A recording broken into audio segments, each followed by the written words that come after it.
What the hell is going on? You didn't make lunch today. My husband abruptly yelled at me over the phone. He seemed irritated that I hadn't prepared his lunch and that I had been away from home. I told him to take care of himself while I was gone, but he retorted, "Look, you're a housewife, right? You skipped your studies to be one, remember?" He didn't seem convinced, making such a big deal about not having lunch for just one day. I was fed up with him. I did all the housework, and he would still take it out on me when things didn't go his way. My mother-in-law stood beside me, a faint smile on her face as she listened to my husband's yelling over the phone. "My name is Emily. I live with my husband Nicholas and our 2 children, Seth and Ray, who are twin boys just 2 years old. Despite the challenges, I'm so happy being the mother of these adorable twins. Raising them is the source of my current happiness." Nicholas is a typical businessman.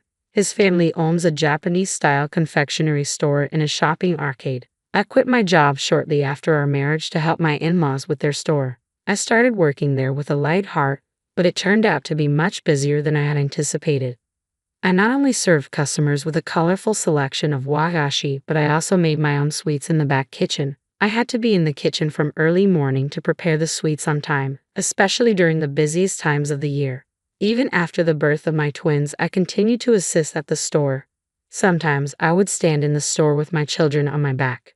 Their cries would sometimes carry through to the store even when I was babysitting them away from the shop. Despite all this, my husband was unconcerned about the confectionery business. "Hey, do you still have no plans to take over the confectionery business?" I asked him. We discussed it several times, but Nicholas seems to have no intention of taking over the business. "I'm not taking over the store. I've told you numerous times I'm not going to take over the store. Isn't wagashi so lame these days? The number of people in the shopping arcade is decreasing year by year, and if I take over the confectionery business now, I will have no future." Nicholas had no desire to take over his family's wagashi.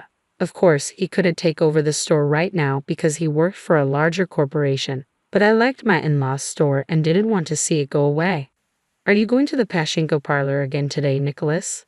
"Sure, of course I am. What I do on my day off is entirely up to me," he replied. On holidays, my husband always went out to play pachinko. He would even get in line as soon as it opened. Despite this, he ignored the housework. I did all the cooking, cleaning, and laundry, as well as the rest of the housework. Moreover, the most important aspect of child rearing was completely left to me. My husband spent his time at his own pace while I was busy with housework, childcare, and the confectionery shop. My in-laws are getting older, and my workload at the confectionery shop is increasing. Fortunately, they were extremely understanding of my situation. "Emily, you help us with the store, and we are very grateful. Thank you so much for everything," my mother-in-law would always say. She is a lovely lady who doesn't fit the typical mother-in-law stereotype. Her gentle and kind smile always warmed my heart. "I really need Nicholas's assistance. He no longer appears to be interested in the confectionery," she explained sadly. My mother-in-law always looked crestfallen whenever we talked about my husband. I suppose she really wants him to take over the company, but her husband refused to agree. "Well, we're lucky to have such a wonderful wife, Emily. We should stop being greedy." My mother-in-law would lavish praise on me. She valued my assistance at the store while I raised my children. When I was at the shop, she and my father-in-law would babysit the kids, which was a big help. My mother-in-law had become my go-to person, someone I could talk to about anything. Of course, she listened to my complaints about my husband. Ironically, the more distant I felt from him, the stronger my bond with my mother-in-law grew. The presence of my in-laws was very reassuring to me. Right now, life felt like a blur. Raising 2 children meant that each day flew by with no time to think about anything else. As the end of the year approached, the confectionery became busier. It coincided with the end-of-year gift-giving season, and we were in transition. After consulting with my in-laws, I decided to stay at home this year and focus on wagashi preparation. I informed my husband, "What? You're taking the kids and staying at my parents' house?" My husband was clearly upset. I explained that I would only be staying for one night to help out on a busy day. "And what about the housework?" he asked, as expected. For my husband, who does no housework at all, this was a serious problem. If I don't do housework for even one day, he gets upset, even during the busy season for the confectionery. "This time, I'll only be away for one night. Can't you be cooperative during that time? It's just a single day, so everything should be fine, right?" If you get hungry, you can prepare some meals. There will be no laundry to do if it's only for one day, I told him, assuring him there was nothing to be concerned about. But he continued to complain. You know what, you're still a housewife, aren't you? I'm telling you again, I'm the family's breadwinner. Who do you think is in charge of feeding our 2 children? My husband began to grumble, and I didn't want to talk to him any longer. Taking action without his permission, I didn't say anything else and took the kids to my in-laws' house without my husband's permission. When I arrived, a lot of work was waiting for me. It was the end of the year and business was brisk at the Wagashia. Orders for year-end gifts were pouring in faster than usual, and my decision to stay and assist was justified. The creation of gift items began with assembling empty boxes, a surprisingly difficult job, especially at the end of the year when hundreds of boxes had to be made for year-end gifts. My in-laws and I divided up the box-making duties. After the first day at my in-laws' house, I was exhausted, but the next day I had to work hard from early in the morning to make wagashi. To prepare for the busy day ahead, I decided to go to bed early. By the time dawn arrived, I had already started working. While the kids were still sleeping, my in-laws and I stayed in the kitchen quietly working on the wagashi. The sun had risen before I knew it, and the fresh morning air signaled a new day. We decided to take a break and eat breakfast. The kids were already awake and ready for their meal. I hurriedly prepared breakfast and served it at the table. They came running up to me, smiling. My in-laws, the children, and I all sat around the table. Just then, my phone rang. It was my husband. What the heck is going on? You didn't make lunch today, he yelled as soon as I picked up. He seemed irritated that there was no lunchbox, which he expected to be available at all times. A shocking proposal. I told him to make his own lunch while I was gone. Had he forgotten? What do you mean, avoiding housework? He demanded, clearly unconvinced. When I suggested he prepare the food himself, he accused me of laziness. What a prick, making such a big deal about not having lunch for one day. He leaves everything up to me, and when things don't go his way, he transforms into this. I was shocked, and my in-laws appeared to be as well. They could clearly hear my husband yelling over the phone. He rambled on about his complaints before abruptly hanging up. Although breakfast had just been served, the living room of my in-laws' house fell silent. My husband lost his cool in such an unreasonable way. Just as expected, the kids seemed to sense the tension and refused to eat their breakfast. My mother-in-law cheerfully said, "Itadakamasu," urging my sons to eat as well, trying to lighten the mood. Then she turned to me and said, "Why don't you divorce my son, Emily?" I froze, my hand hovering over my tea. I never expected my mother-in-law to say something like that. My father-in-law quietly ate his breakfast, an indescribable expression on his face. A turning point. I believe I was a little out of line, but now that you've been told something like that, I hope you've come to your senses, my mother-in-law said, smiling at me. It seems that when someone is truly disgusted, there's nothing left to do but laugh.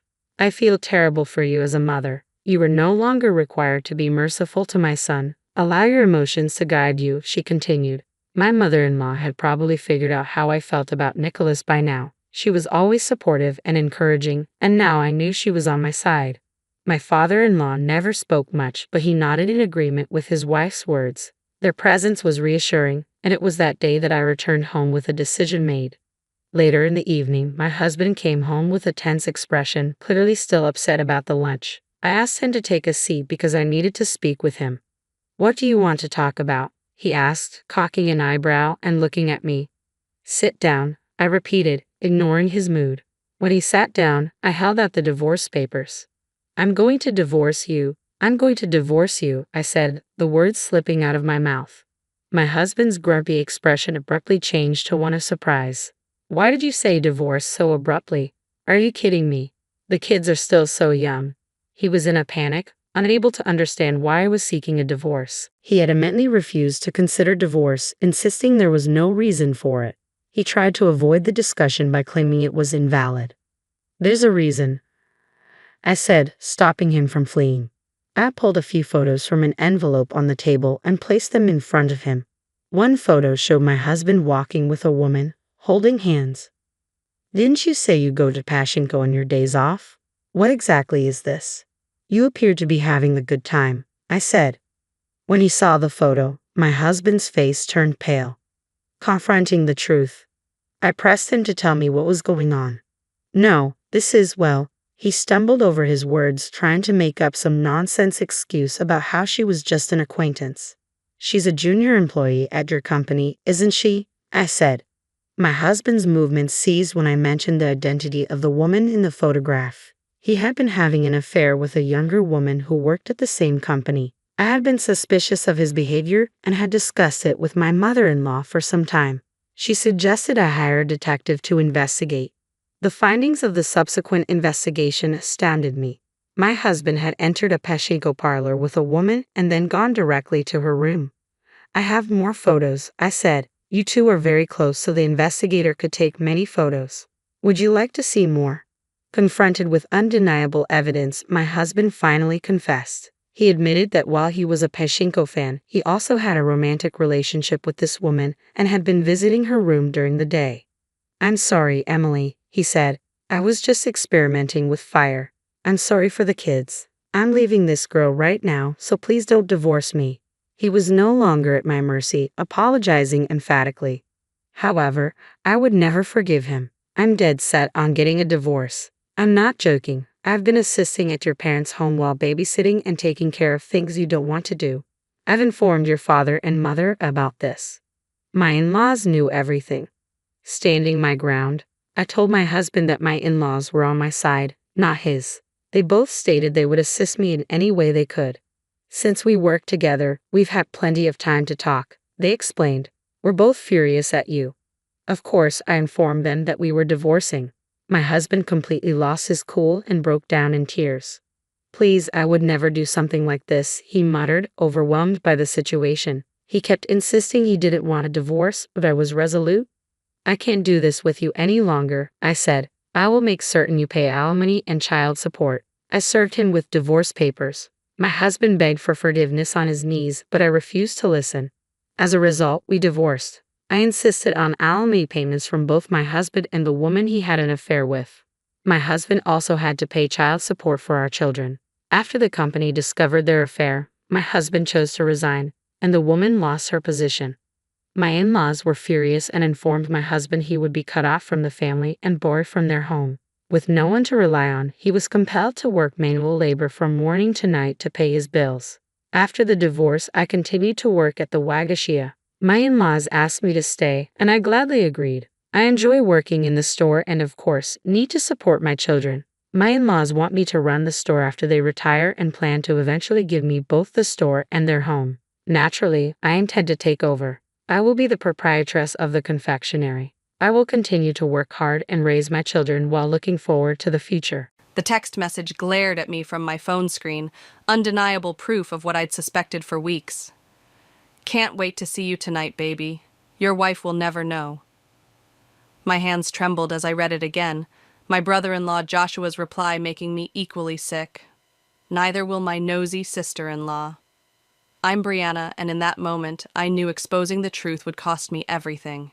My sister Kinley had always been my best friend, my protector, my constant.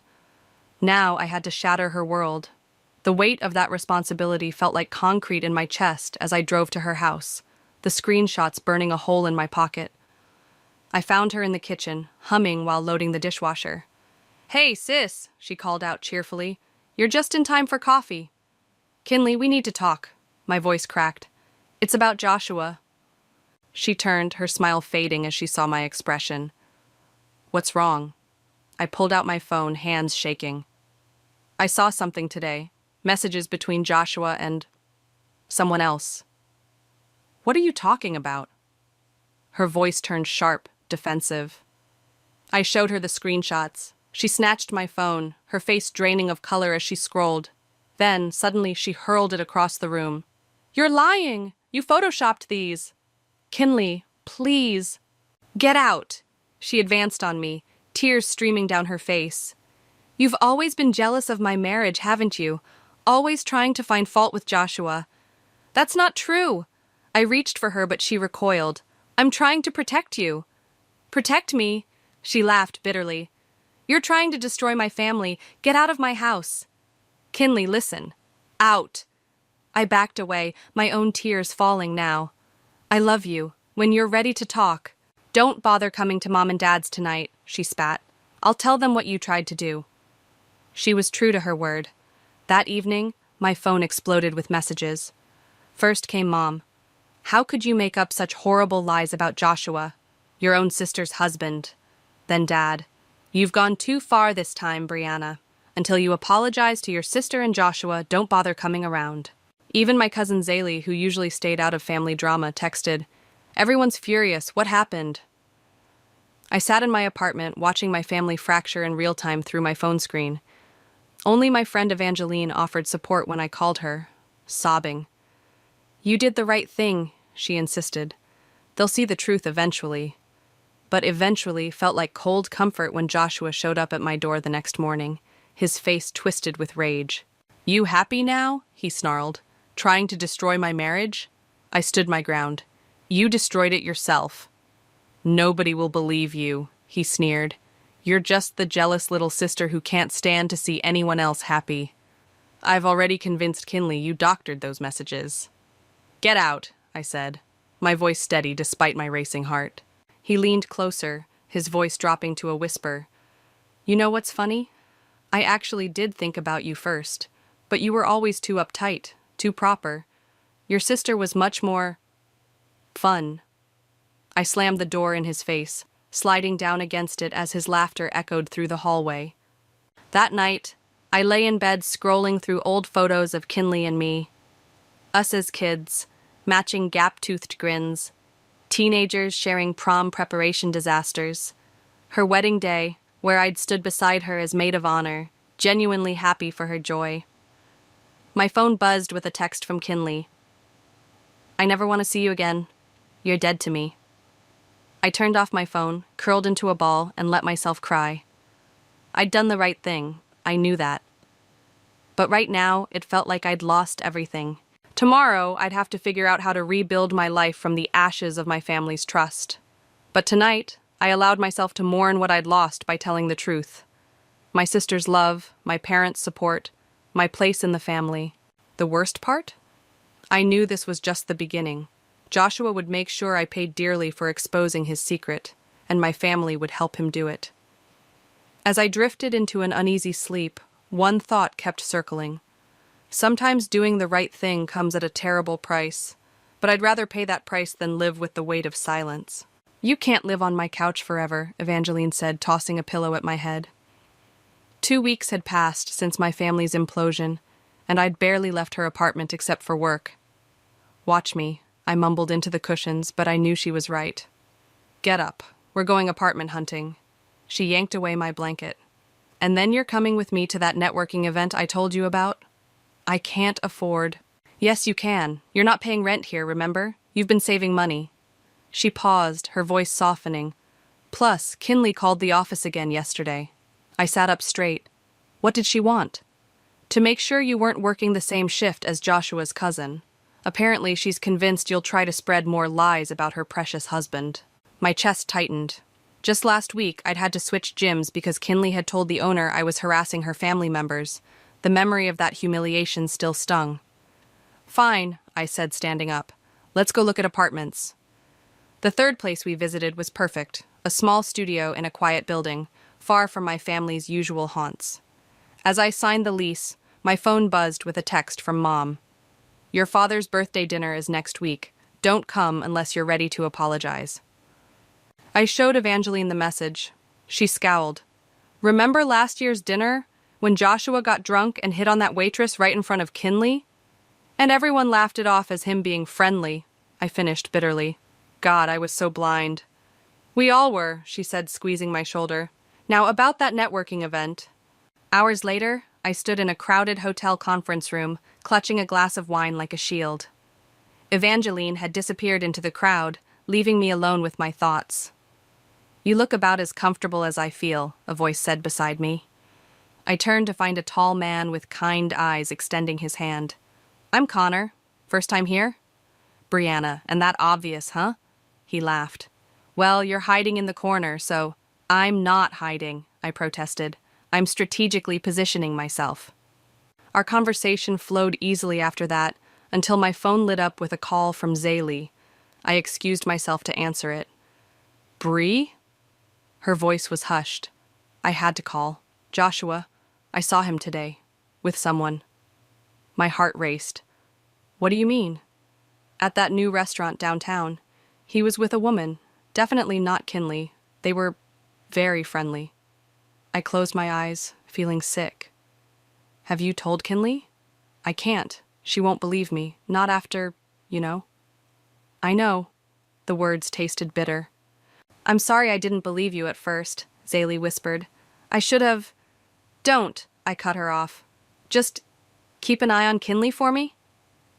After hanging up, I returned to find Connor still waiting. Everything okay? He asked. Family drama, I said vaguely. Actually, I should probably go. Wait, he called as I turned to leave. We're looking for a marketing director at my company. From what you've told me about your work, you'd be perfect. Would you be interested in interviewing? I stared at him, thrown by the sudden opportunity. Yes. Yes, I would. Later that night, as I lay on Evangeline's couch for the last time before moving into my new apartment, my phone buzzed with another text, this time from Dad. Your sister's hurting. Fix this. I typed back, I told the truth. I won't apologize for that. Then I blocked his number, just like I'd blocked Mom's and Kinley's. Tomorrow, I'd move into my new apartment. Next week, I'd interview for a job that could change everything. My family might have abandoned me, but I was done letting their rejection define me. Evangeline's voice drifted from her bedroom. You okay out there? No, I called back honestly, but I will be.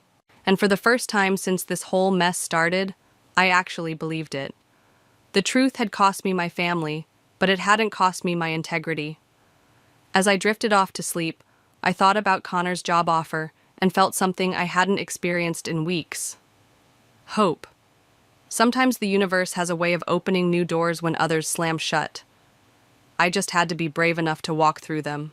And that's how we increased engagement by 60% last quarter, I finished, clicking to the final slide of my presentation. The boardroom erupted in applause, and Connor shot me an approving nod from across the table. 6 months into my new role as marketing director, and I'd already made waves. My team was thriving, our campaigns were succeeding, and for the first time in my life, I felt truly in control. After the meeting, Connor caught up with me in the hallway. Drinks tonight to celebrate? Rain check? I'm mentoring at the Women's Center. He smiled. Still helping others despite everything you've been through. That's what I admire about you, Bree. The moment felt charged until his phone buzzed. His face fell as he checked it. My sister again. She's going through something similar to your situation. Want to talk about it over lunch? At the cafe, Connor opened up. She caught her husband cheating, but our parents don't believe her. They think she's making it up for attention. My hands tightened around my coffee cup.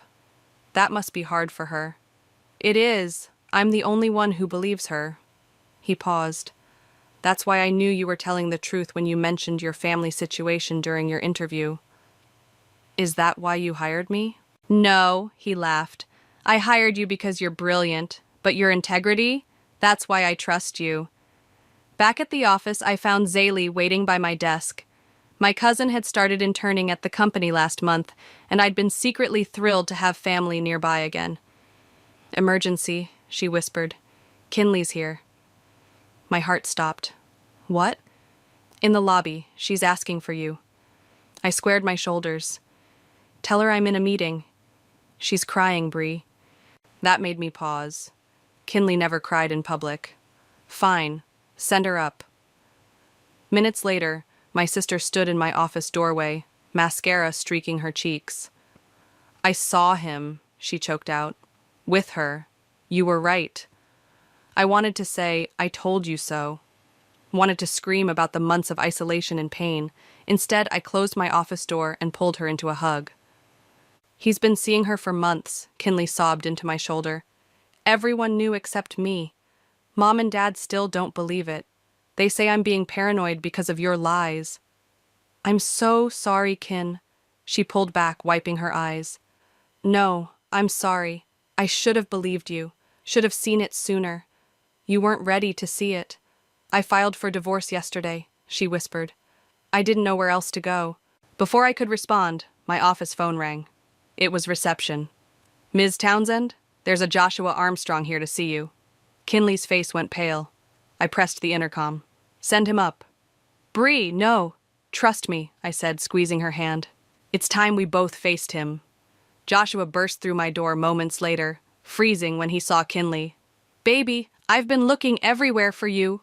Don't! Kinley snapped. Just don't! This is your fault, he snarled at me. You turned her against me. I stood walking around my desk. No, Joshua, your actions did that. Now get out of my office before I call security. You can't. Actually, I can. And I will. I pressed the security button under my desk. By the way, how's the job search going? I heard your company downsized after losing their biggest client. Funny how that happened right after I warned them about your ethical challenges. His face contorted with rage, but security arrived before he could respond. As they escorted him out, Kinley turned to me with wide eyes. Did you really? Let's just say karma works in mysterious ways. I smiled. Now, want to grab dinner? There's someone I'd like you to meet. That evening, over wine and pasta, I watched Kinley share her story with Connor's sister, while Connor squeezed my hand under the table. For the first time in months, I felt whole again. My phone buzzed with a text from Mom.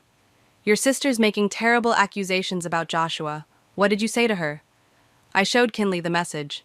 She grabbed my phone and typed, Mom, Brianna told the truth. It's time you and Dad listened.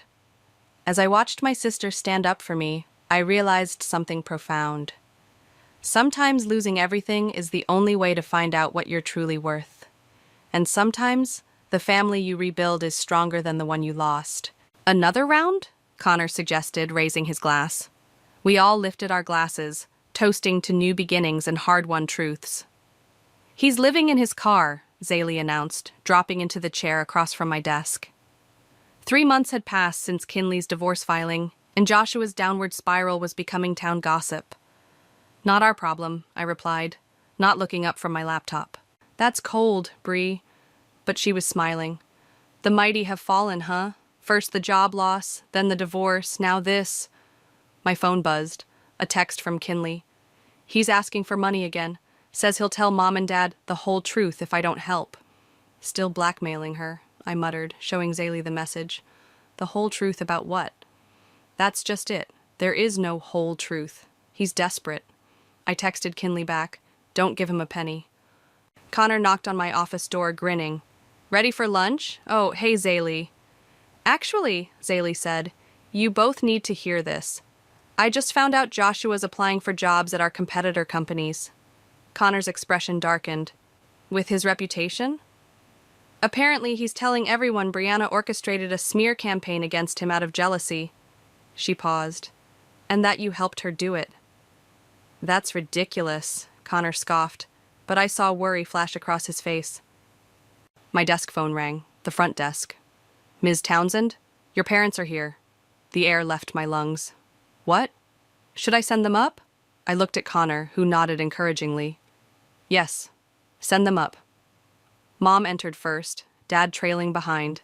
They looked older somehow, worn down. Mom spoke first. We need to talk about Joshua.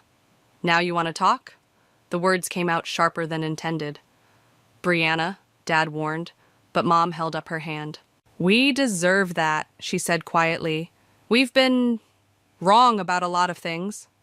Sit down, I offered, gesturing to the chairs. Connor and Zaylee slipped out, closing the door behind them. Joshua came to see us yesterday, Dad said, demanding money, claiming he had proof you and Kinley conspired against him. And we realized something, Mom continued. The son-in-law we defended so fiercely wouldn't be living in his car, begging for money if he was innocent. I leaned back in my chair. Took you long enough? We're trying to apologize, Dad snapped, then softened. We should have believed you, both of you. Do you know what it was like? My voice cracked. Having my entire family turn against me for telling the truth?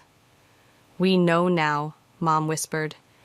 Kinley told us everything, about the other women, the lies, the manipulation. She reached for my hand across the desk. We failed you, sweetheart. A knock interrupted us. Evangeline poked her head in. Sorry, but Brianna, you need to see this. She handed me her phone, opened to a social media post.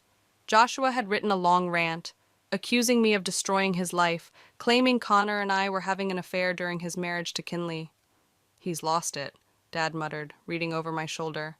No, I said. He's desperate, and desperate people are dangerous. My phone buzzed again. Kinley. Just got served with papers. He's suing me for defamation. You too, probably.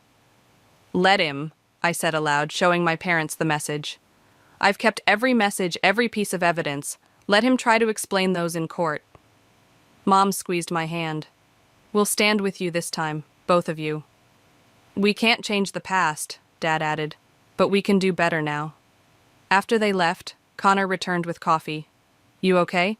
Getting there. I showed him Joshua's post. Looks like we're the latest stars of his revenge tour. Let him rant, Connor said, sitting on the edge of my desk. Success is the best revenge, and you're crushing it. Speaking of success, I smiled. Want to give him something real to talk about? What do you mean? I stood up, closing the distance between us. Dinner tonight? Just us? His smile lit up his face. I thought you'd never ask. Later that evening, as Connor and I shared wine and stories at my favorite restaurant, my phone lit up with another message from Kinley. Just got the lawsuit papers. His evidence is pathetic. We've got this, sis. I showed Connor the message, and he raised his glass. To karma? To karma, I agreed, clinking my glass against his. And to second chances. As we talked and laughed, I realized something. Joshua's attempts to destroy me had only made me stronger. He'd tried to paint me as the villain, but all he'd done was write himself into a corner. And this time, I wasn't alone in fighting back. Is this some kind of joke? I stared at the email on my screen, unable to process what I was reading. Evangeline peered over my shoulder. Is that from Joshua? Dear Brianna, I read aloud. I'm writing to formally apply for the senior marketing position at your company. He can't be serious. He's desperate, Evangeline said. Nobody else will hire him. My phone rang. Kinley. Did you get it too? I asked. The job application? Yeah. He sent it to every executive in the company. She paused. He's trying to force your hand. By applying for a job with the sister-in-law he's currently suing? I laughed bitterly. Bold strategy. Connor appeared in my doorway, waving a printed copy of Joshua's resume. Emergency meeting in 5 minutes. The board wants to discuss this. In the conference room, the tension was palpable. Our CEO, a shrewd woman named Margaret, spoke first. We need to handle this carefully. Rejecting him outright could add fuel to his lawsuit. He's qualified on paper, another executive added, and we need to fill that position. Are you serious? I stood up. He's actively suing me and my sister. Which is exactly why we need to play this smart, Margaret said. Brianna, what if we did hire him? What? Hear me out. He'd be under your direct supervision. Every interaction documented, every assignment monitored. If he's truly changed, fine. If not, she smiled. Well, you'd be in position to document everything. Connor caught my eye across the table. I could see him thinking the same thing I was. This could be an opportunity. Fine, I said. But I want everything in writing. And I mean everything. Later that day, I called Kinley to explain the plan. You're going to be his boss? She laughed. Oh, this is perfect. You're not mad? Mad? Bree, this is karma at its finest. Just be careful, okay? He's still dangerous. I drafted the email myself.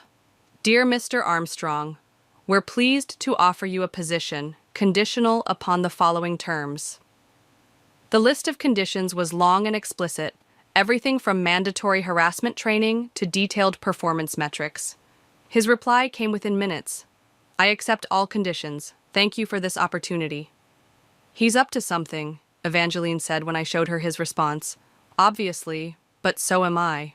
Joshua's first day arrived with a thunderstorm that matched the mood. He walked into the office wearing a suit that had seen better days, his former arrogance replaced by careful humility. Thank you for this chance, he said, not quite meeting my eyes. Let's be clear, I replied, handing him an employee handbook. This is a professional environment. Any deviation from these policies will result in immediate termination. Understood? Crystal clear. His smile didn't reach his eyes. I assigned him the most tedious projects possible: spreadsheet analysis, market research, data entry. Each day, he completed them without complaint, but I could see the resentment simmering beneath his forced politeness. 2 weeks in, he knocked on my office door. Can we talk? Keep it professional, I warned. Look, I know what you're doing, he said, closing the door. Trying to break me with busy work. But I've changed. The divorce, losing everything. It was a wake-up call. Save it for someone who hasn't heard your lies before. His facade cracked slightly. You think you're so perfect, don't you? Sitting in your corner office dating Connor, playing happy families with Kinley again. You took everything from me. No, Joshua. You lost everything all by yourself. I pressed record on my phone, letting it capture his outburst. And you're about to lose this job too if you don't get back to work.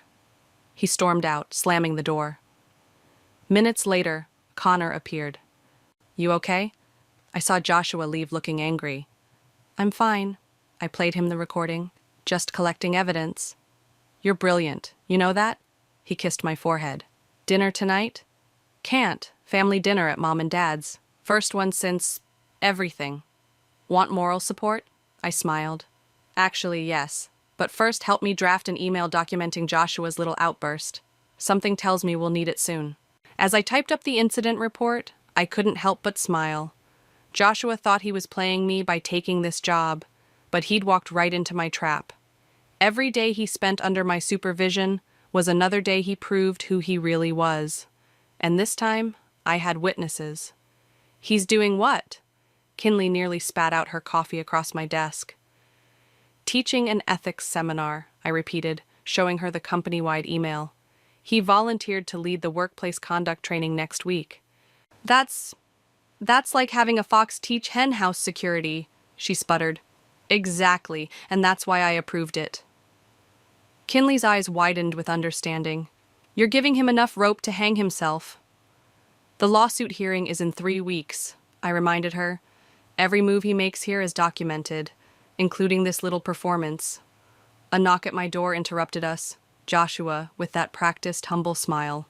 Got a minute to discuss the seminar outline? Perfect timing, I said.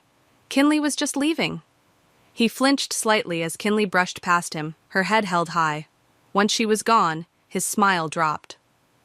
You're enjoying this, aren't you? He asked, closing the door. The seminar? I think it's a wonderful initiative. Cut the act, Brianna. We both know what you're doing. Do we? I gestured to the chair across from my desk. Please, enlighten me. He sat down, leaning forward.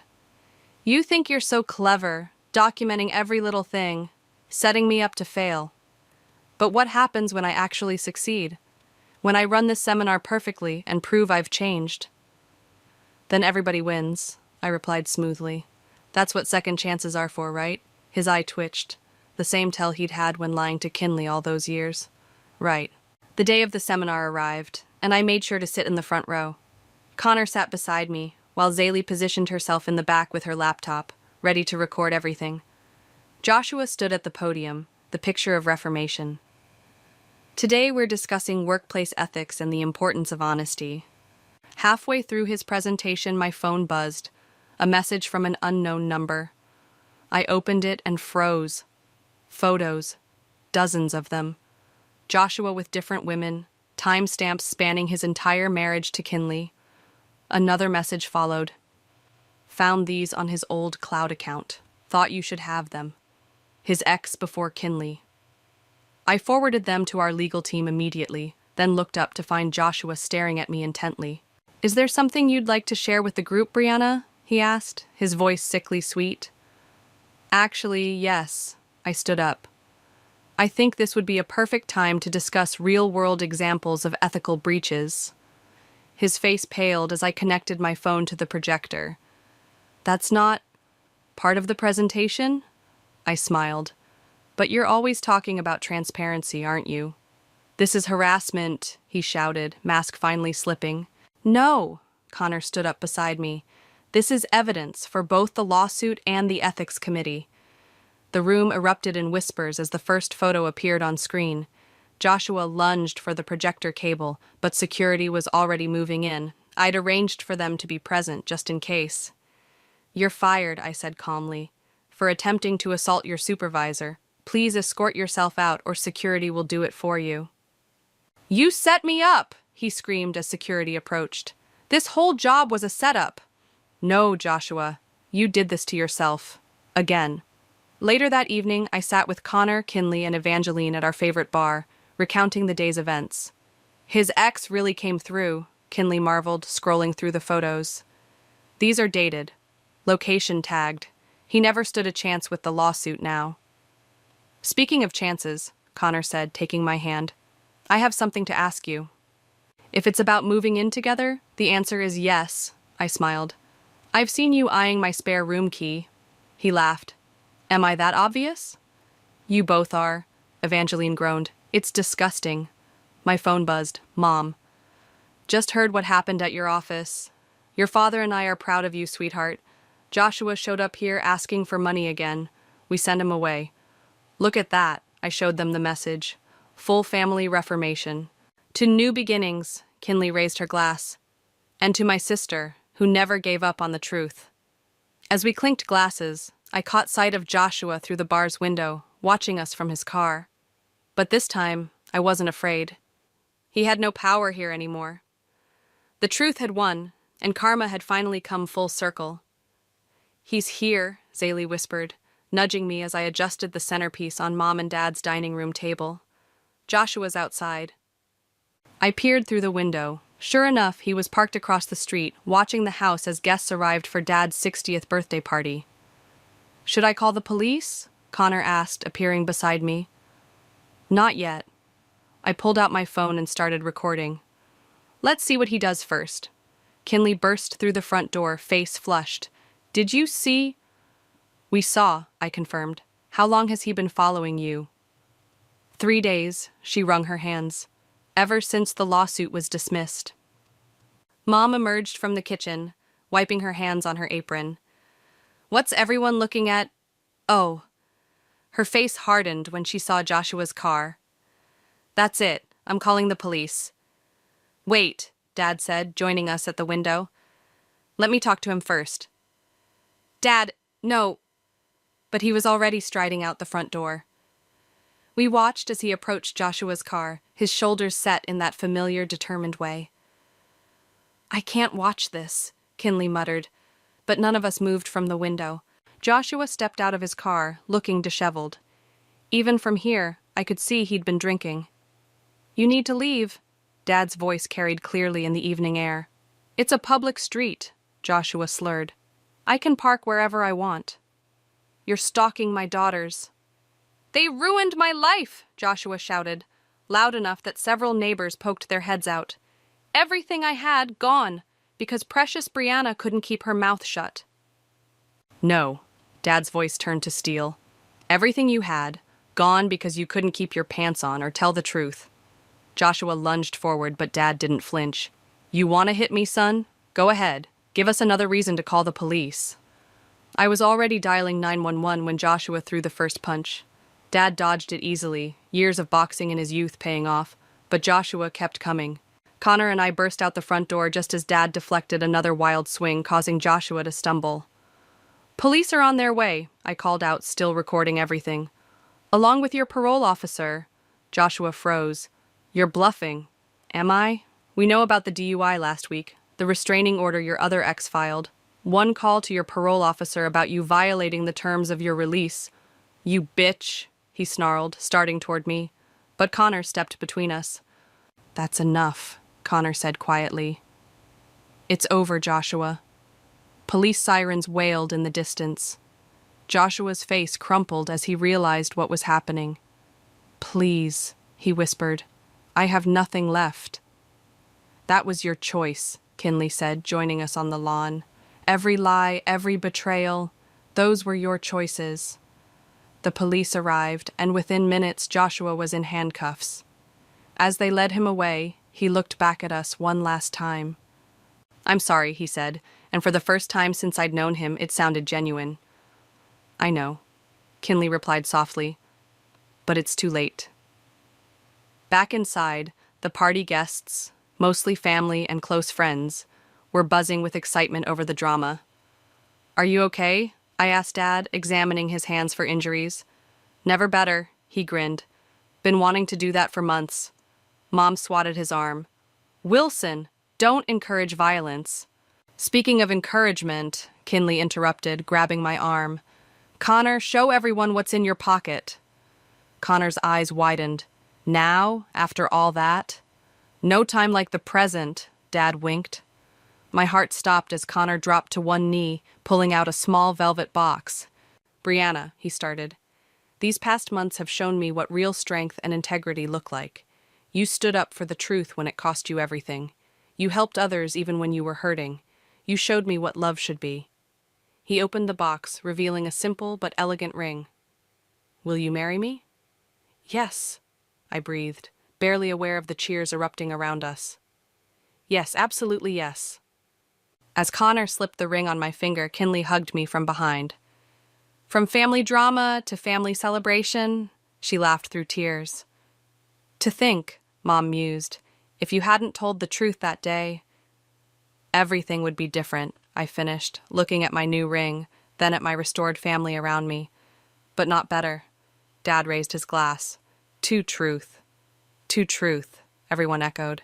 As we celebrated late into the night, I realized something. Sometimes the hardest path leads to the best destination, and sometimes standing up for what's right costs everything, but gives you something better in return. Ready for this? Connor squeezed my hand as we approached the courthouse steps. Born ready, I replied, though my heart raced. Today was Joshua's sentencing hearing for violating his parole and assaulting Dad. Inside, we found Kinley already seated with Mom and Dad. Zaylee slipped in moments later, followed by Evangeline. He's taking a plea deal, Kinley whispered. His lawyer reached out this morning. The bailiff called for order as Joshua was led in. He looked different, cleaner, more clear-eyed than at Dad's party. When he spotted us, he didn't glare or sneer. Instead, he nodded slightly, almost respectfully. The judge spoke first. Mr. Armstrong, you've agreed to plead guilty to all charges. Before I accept this plea, do you have anything to say to the court? Joshua stood, hands trembling. Yes, Your Honor. He turned to face us. I've spent months blaming everyone else for my mistakes, especially Brianna. I convinced myself she destroyed my life out of jealousy or spite. But she didn't destroy anything. She just exposed what I was already destroying myself. The courtroom remained silent as he continued. In jail, I had time to think about who I was, who I'd become. I read the letters Kinley wrote me during our marriage, saw how my lies broke her trust piece by piece. I remembered how Brianna tried to warn me before all this started, tried to give me a chance to come clean. He wiped his eyes. I'm not asking for forgiveness. I don't deserve it. But I want the court to know I accept full responsibility for my actions. And I want my former family to know I'm truly sorry. The judge nodded. Given your acceptance of responsibility and the plea agreement, I sentence you to 18 months in prison, followed by 3 years of supervised release. Additionally, you will maintain no contact with the victims. As Joshua was led away, he paused near our row. Brianna? I met his gaze. Thank you, he said softly, for being strong enough to tell the truth when I was too weak to face it. After he was gone, we gathered outside the courthouse. Dad pulled me into a bear hug. Proud of you, kiddo, he whispered. For what? I didn't do anything today. You showed mercy, Mom said. You could have pushed for a harsher sentence, but you supported the plea deal. Speaking of support, Kinley interrupted, pulling out her phone. Look what came today. She showed us an email. She'd been accepted to law school. I want to help other women, she explained. Women who need someone to believe them, to fight for them. Like you did for me, I smiled, hugging her. Connor cleared his throat. Since we're sharing news, Brianna got promoted to executive vice president. What? Evangeline shrieked. When were you going to tell us? At dinner tonight, I laughed. Connor and I are hosting our first dinner party at our new place, remember? Later that evening, as our family and friends filled our home with laughter and love, I found myself on the balcony with Kinley. "Remember when you first told me about Joshua?" she asked. "I was so angry, so blind. We've come a long way. Because of you." She turned to face me. "You lost everything to tell me the truth, but you never lost yourself. That's what I admire most about you." Connor joined us, wrapping an arm around my waist. "Your sister's pretty amazing." "Gross," Kinley teased. "Save it for the wedding." Inside, Dad was telling Mom and Evangeline about his heroic battle at his birthday party, while Zaylee recorded it all on her phone, probably for her blog about family dynamics. "You know what's funny?" I said. "Joshua thought he was punishing me by applying for that job, but he actually gave me the greatest gift." "What's that?" Connor asked. "The chance to show everyone, including myself, that the truth always wins. Not just through karma or revenge, but through growth and healing." "To growth and healing," Kinley raised her wine glass. "And to family," Connor added. "The real kind," I finished. "The kind that stands by you when you stand up for what's right." We rejoined the party, where Dad was now demonstrating his boxing moves to an amused audience. Mom caught my eye and mouthed, "I love you," while Evangeline and Zaylee argued over wedding color schemes. This was my victory, not Joshua's imprisonment or my career success, but this: a family rebuilt on truth, love restored through forgiveness, and a future bright with possibility. Sometimes the hardest truths lead to the most beautiful beginnings. I never thought I'd be hiding behind my own bedroom door, listening to my mother-in-law whisper to my 6-week-old daughter. But there I was, heart pounding as Louise's voice drifted through the nursery monitor. "Sweet little Lexus, you've come back to me, haven't you?" My name is Reese, and that moment changed everything. I'd been uneasy about Louise's frequent visits since bringing Emma home from the hospital, but hearing her call my daughter by her dead husband's name sent ice through my veins. The monitor crackled as she continued her one-sided conversation. "I knew you'd find your way back. I've been waiting so long." I pushed the door open, forcing a smile. "Louisa, I thought you were letting Emma nap?" She straightened up from the crib, smoothing her expensive cardigan. "Oh, Reese, dear. I was just checking on the baby. She's so precious, isn't she? The way she looks at me with those knowing eyes." "She's probably hungry," I said, moving toward the crib. "I should feed her." "Nonsense. I just fed her with the bottle you left." Louisa's hand gripped the crib rail. "We're having such a lovely time together." "I didn't leave any bottle," I said, my voice steady despite my racing pulse. "I've been waiting to nurse her." A flicker of something, annoyance, defiance, crossed Louisa's face before her practiced smile returned. "Oh, silly me.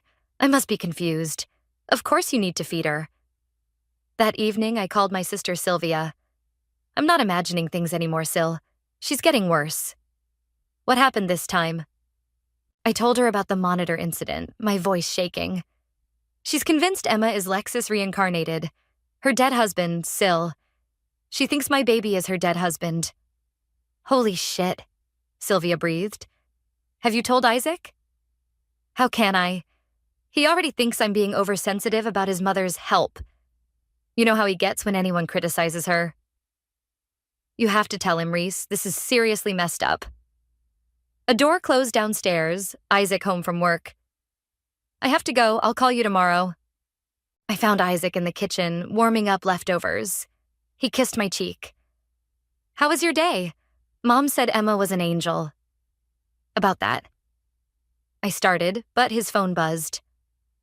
"Hold that thought," he said, checking the message. "Mom wants to know if she can take Emma to her house tomorrow. Says she has some special outfits she wants to try on her." "No," I said firmly. "Absolutely not." Isaac's forehead creased. "Why not? Mom's been amazing with Emma. She's got way more experience than either of us. She called her Lexus today." "What?" "Your mother called our daughter by your father's name. I heard her through the monitor." Isaac's face closed off. You must have misheard. Mom's been struggling since Dad died, but she'd never— I know what I heard, Isaac. She thinks Emma is your father reincarnated. She's not well. Stop it, he snapped. Mom's been nothing but helpful since Emma was born, and you're throwing wild accusations around because what? You're jealous of how much Emma loves her? Tears pricked my eyes. That's not— I'm going to shower. He cut me off. And tomorrow, Mom's taking Emma for a few hours. You clearly need a break. I watched him leave, my hands trembling as I pulled out my phone to text Sylvia. Need your help. Can you come over tomorrow when Louisa's here? Bring your camera. Her response was immediate. On it. We'll get proof. That night, I lay awake listening to Emma's soft breathing through the monitor. A floorboard creaked in the hallway. I held my breath, waiting. Another creak, closer to the nursery. I slipped out of bed, careful not to wake Isaac. As I approached the nursery, I heard humming, an old lullaby. My stomach dropped as I recognized Louisa's voice. She stood over Emma's crib in her nightgown, one hand reaching down to stroke my daughter's cheek. Soon, my love, she whispered. Soon we'll be together properly again. I cleared my throat. Louisa jerked around, her eyes wild for a moment before recognition set in. Oh, I was just— She gestured vaguely at the crib. I'm staying in the guest room, and I thought I heard crying. Emma's fine, I said coldly. I can handle my daughter. Our daughter. Louisa corrected softly, then caught herself. I mean, our family's precious girl. As I watched her glide back to the guest room, I knew I needed more than just Sylvia's camera. I needed a plan. Because one way or another, I was going to protect my daughter from whatever madness had taken root in Louisa's grief-twisted mind. And God help anyone who tried to stop me. Sylvia arrived the next morning before Louisa, carrying a small duffel bag. I brought everything we need, she whispered, pulling out a tiny camera disguised as a teddy bear. It records when it detects motion. You're sure it's legal? I asked, bouncing Emma gently. Completely. It's your house and you're protecting your child. She positioned the bear on the nursery shelf, angling it toward the crib. Besides, if Louisa's not doing anything wrong, she has nothing to worry about. The doorbell rang and I tensed. Louisa swept in, carrying shopping bags. Good morning, darling. Oh, and Sylvia's here too. Her smile tightened. I thought we were having family time today. Sylvia is family, I said firmly. She's helping me organize Emma's closet. How domestic. Louisa set down her bags. I brought some special things for the baby. Family heirlooms, actually. She pulled out a yellowed christening gown. This was Lexus's. I've been saving it. Sylvia caught my eye. I forced myself to stay calm. That's very thoughtful, but we already have Emma's christening gown. This one is more appropriate, Louisa insisted. It has history, connection. She stroked the fabric. Lexus would want his daughter wearing it. Emma isn't Lexus's daughter, I said sharply. She's Isaac's. Louisa's eyes took on that familiar, faraway look. Of course, dear. That's what I meant. Throughout the morning, Sylvia documented everything while pretending to fold baby clothes. Louisa's strange comments. Her insistence on calling Emma Little One instead of her name. The way she positioned herself between me and my daughter at every opportunity. Around noon, Isaac called. How's everything going? Your mother brought your father's christening gown, I said quietly. A pause. That's nice of her. A family tradition. Isaac, she said Lexus would want his daughter wearing it. Stop twisting her words, he snapped. I'm sure she meant, I'm recording her. I cut in. Today, right now. If you don't believe me, you can see for yourself. The line went silent. Then, you're spying on my mother? I'm protecting our daughter. He hung up. Sylvia squeezed my arm. He'll understand when he sees the evidence. Later, while Sylvia distracted Louisa with lunch, I checked the teddy bear footage. My blood ran cold as I watched Louisa lean over the crib during Emma's nap, whispering, I won't let her keep us apart, my love. She doesn't understand our connection. That night, after Louisa left and Isaac retreated to his home office, I fed Emma and put her to bed. The house settled into silence, broken only by the soft whir of the baby monitor. At 2 a.m., a shadow passed my bedroom door. I was already awake, waiting. I followed silently, phone recording in my hand.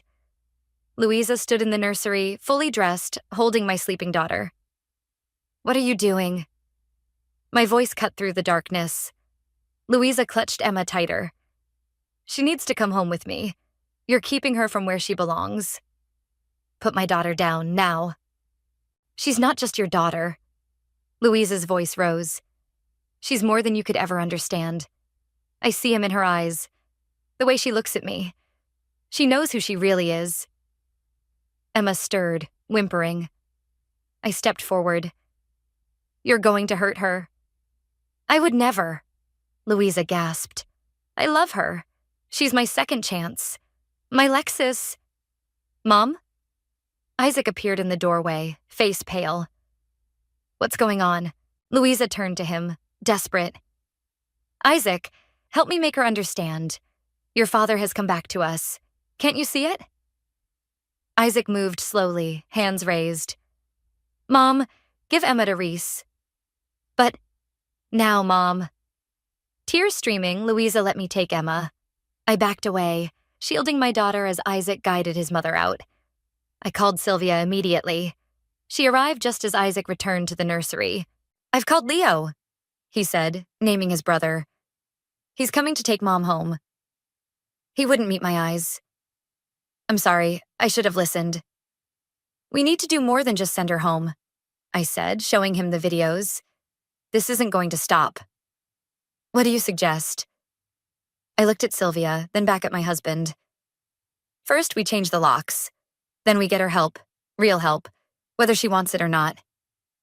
"She's still my mother," he said quietly, "and this is our daughter." I held Emma closer. We protect her first. As we waited for Leo, I watched the sunrise through the nursery window, knowing this was just the beginning. Louisa wouldn't give up easily, but neither would I.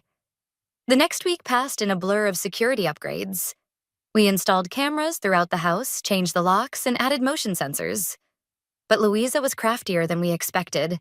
"She's been calling my friends," Isaac said one morning, rubbing his temples. "Telling them she's worried about Emma's safety. With us." I nearly dropped my coffee. "What exactly is she saying?" "That you're unstable. That you're keeping her grandchild from her. She's twisting everything, Reese." A text from Sylvia lit up my phone.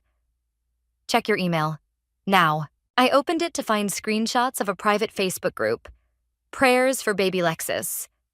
My stomach lurched as I scrolled through Louisa's posts. "Look at this." I thrust the phone at Isaac. "Your mother created a whole group about Emma, calling her Lexus. There are dozens of members." Isaac's face darkened as he read. "She's telling people you renamed her daughter against her wishes.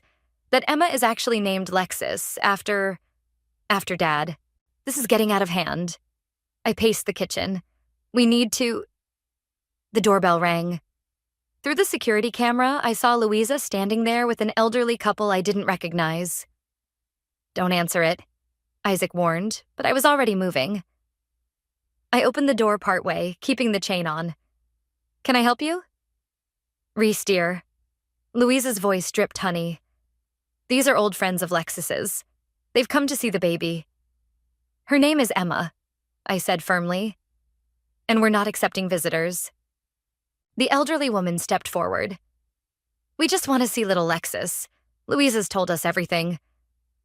"There is no Lexus here," I snapped, slamming the door. Through the window, I watched them console Louisa as she broke into theatrical sobs. My phone buzzed. Lana, my neighbor, calling.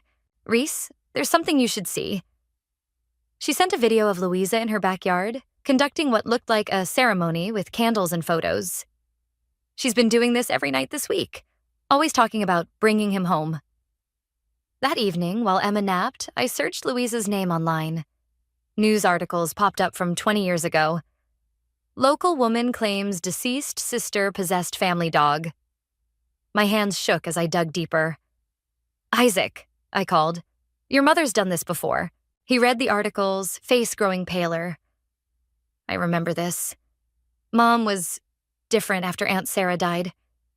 She convinced herself our dog was Sarah reincarnated. Dad had to send her to therapy. Did it help? For a while, until... He trailed off as Emma's cry came through the monitor. We rushed to the nursery. Everything looked normal, but something felt off. Then I noticed the window. Unlocked. "I always lock this," I whispered. Isaac checked the security footage on his phone. "Mom was here an hour ago. She must have gotten the spare key from Leo." "Check the closet," I said suddenly, remembering the shopping bags she'd brought last week. Inside, we found a notebook wedged behind Emma's clothes. Page after page of Louisa's handwriting. Day 15. Baby shows clear signs of recognition, just like Lexus used to look at me. Day 23. That woman keeps calling my love Emma. She'll understand soon enough. Day 30. Made contact with medium. She confirms baby's true identity. Must prepare for the ceremony. The last entry made my blood freeze. Full moon approaching. Everything ready for the transfer.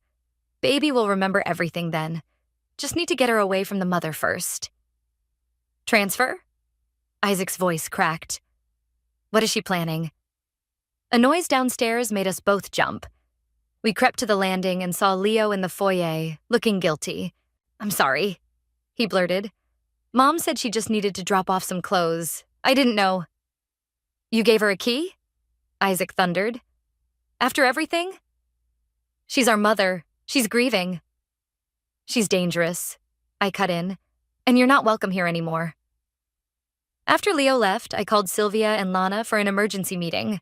We gathered around my kitchen table, the notebook between us.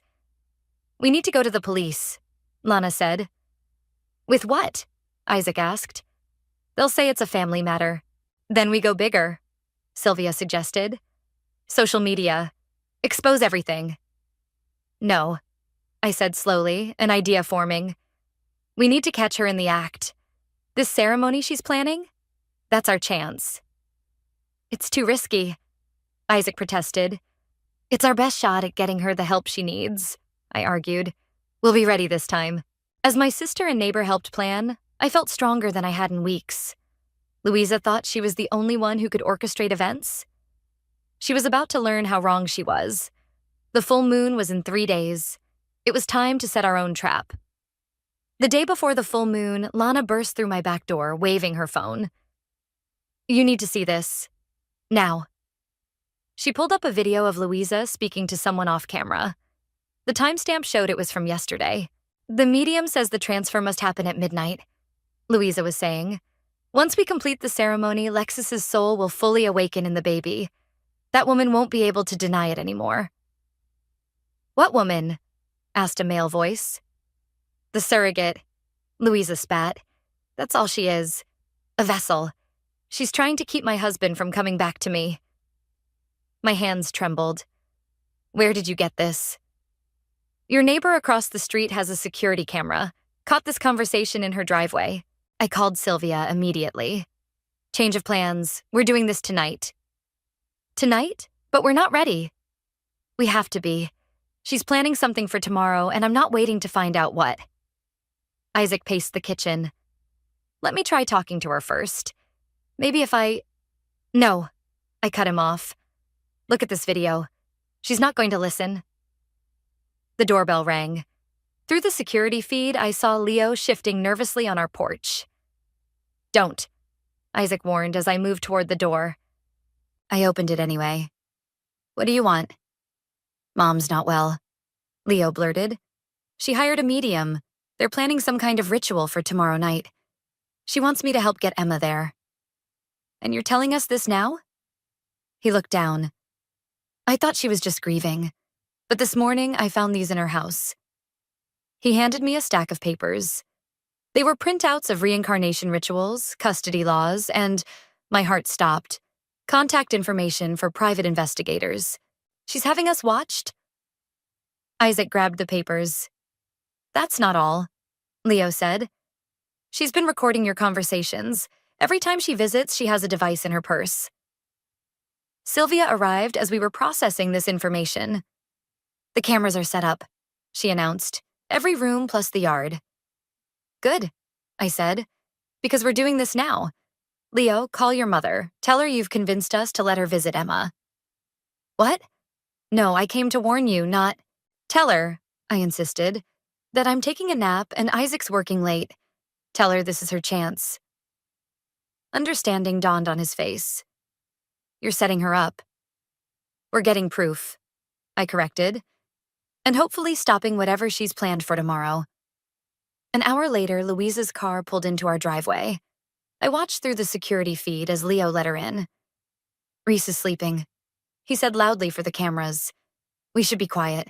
Perfect, Louisa smiled, pulling something from her bag. Everything's ready. I crouched in the master bedroom, watching the nursery feed on my phone. Sylvia and Lana were hidden in the guest room, recording everything. Isaac waited in the garage, ready to block any escape attempt. Louisa entered the nursery, Leo hovering uncertainly behind her. She approached Emma's crib, pulling out candles and a small bottle. Mom, Leo started. Maybe we should... Quiet, she snapped. The timing must be perfect. She sprinkled something around the crib. Once I anoint her with this blessed oil, Lexus's spirit will fully emerge. That's enough. I stepped into the doorway.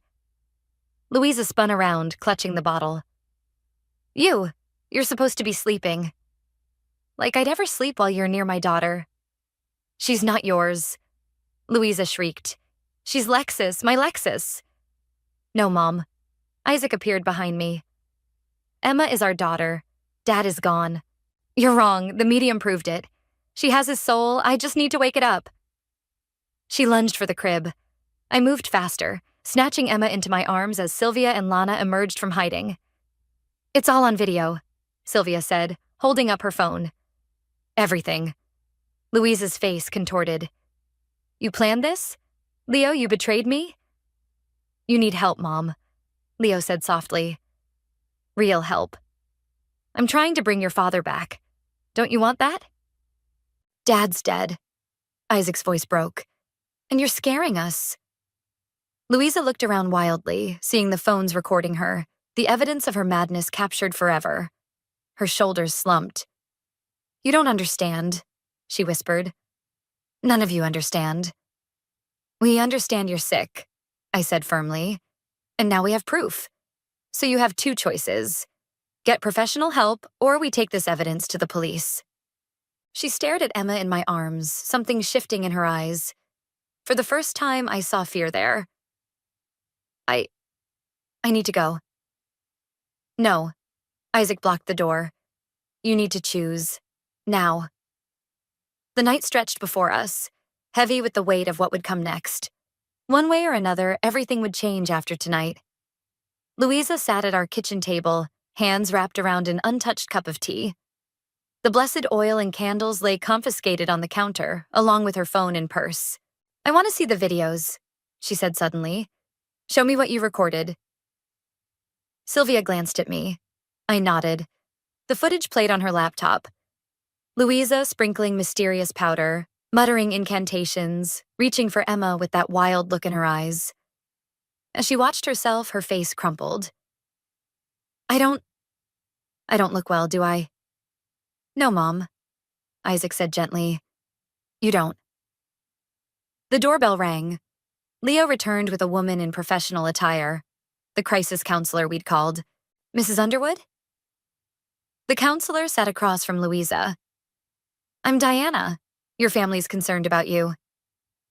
They're trying to keep me from my husband, Louisa said, but her voice lacked its usual conviction. Your husband passed away 3 years ago, Diana said softly. Tell me about him. Tears spilled down Louisa's cheeks. I miss him so much.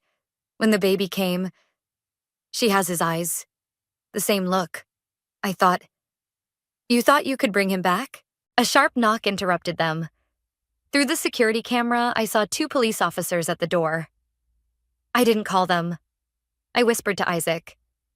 I did. Lana stepped forward. After I saw this. She handed me a letter. It was from a lawyer demanding immediate custody evaluation of Emma. You tried to take my daughter legally too? I turned to Louisa. It's my right.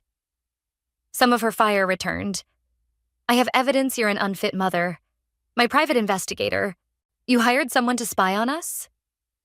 Isaac's voice rose. Diana intervened. Let's stay calm. Mrs. Underwood, these are serious actions you've taken. The police entered after Isaac opened the door. They reviewed our footage, the letter, the ritual items. Ma'am, one officer addressed Louisa. We need you to come with us. There are concerns about harassment and potential endangerment of a minor. No, Louisa stood. I haven't done anything wrong. I just want my family back. Mom, Leo stepped forward. Remember what happened with Aunt Sarah? With the dog? You got help then. You can get help now. That was different, she protested weakly. It's exactly the same, Isaac said, and we can't let it continue.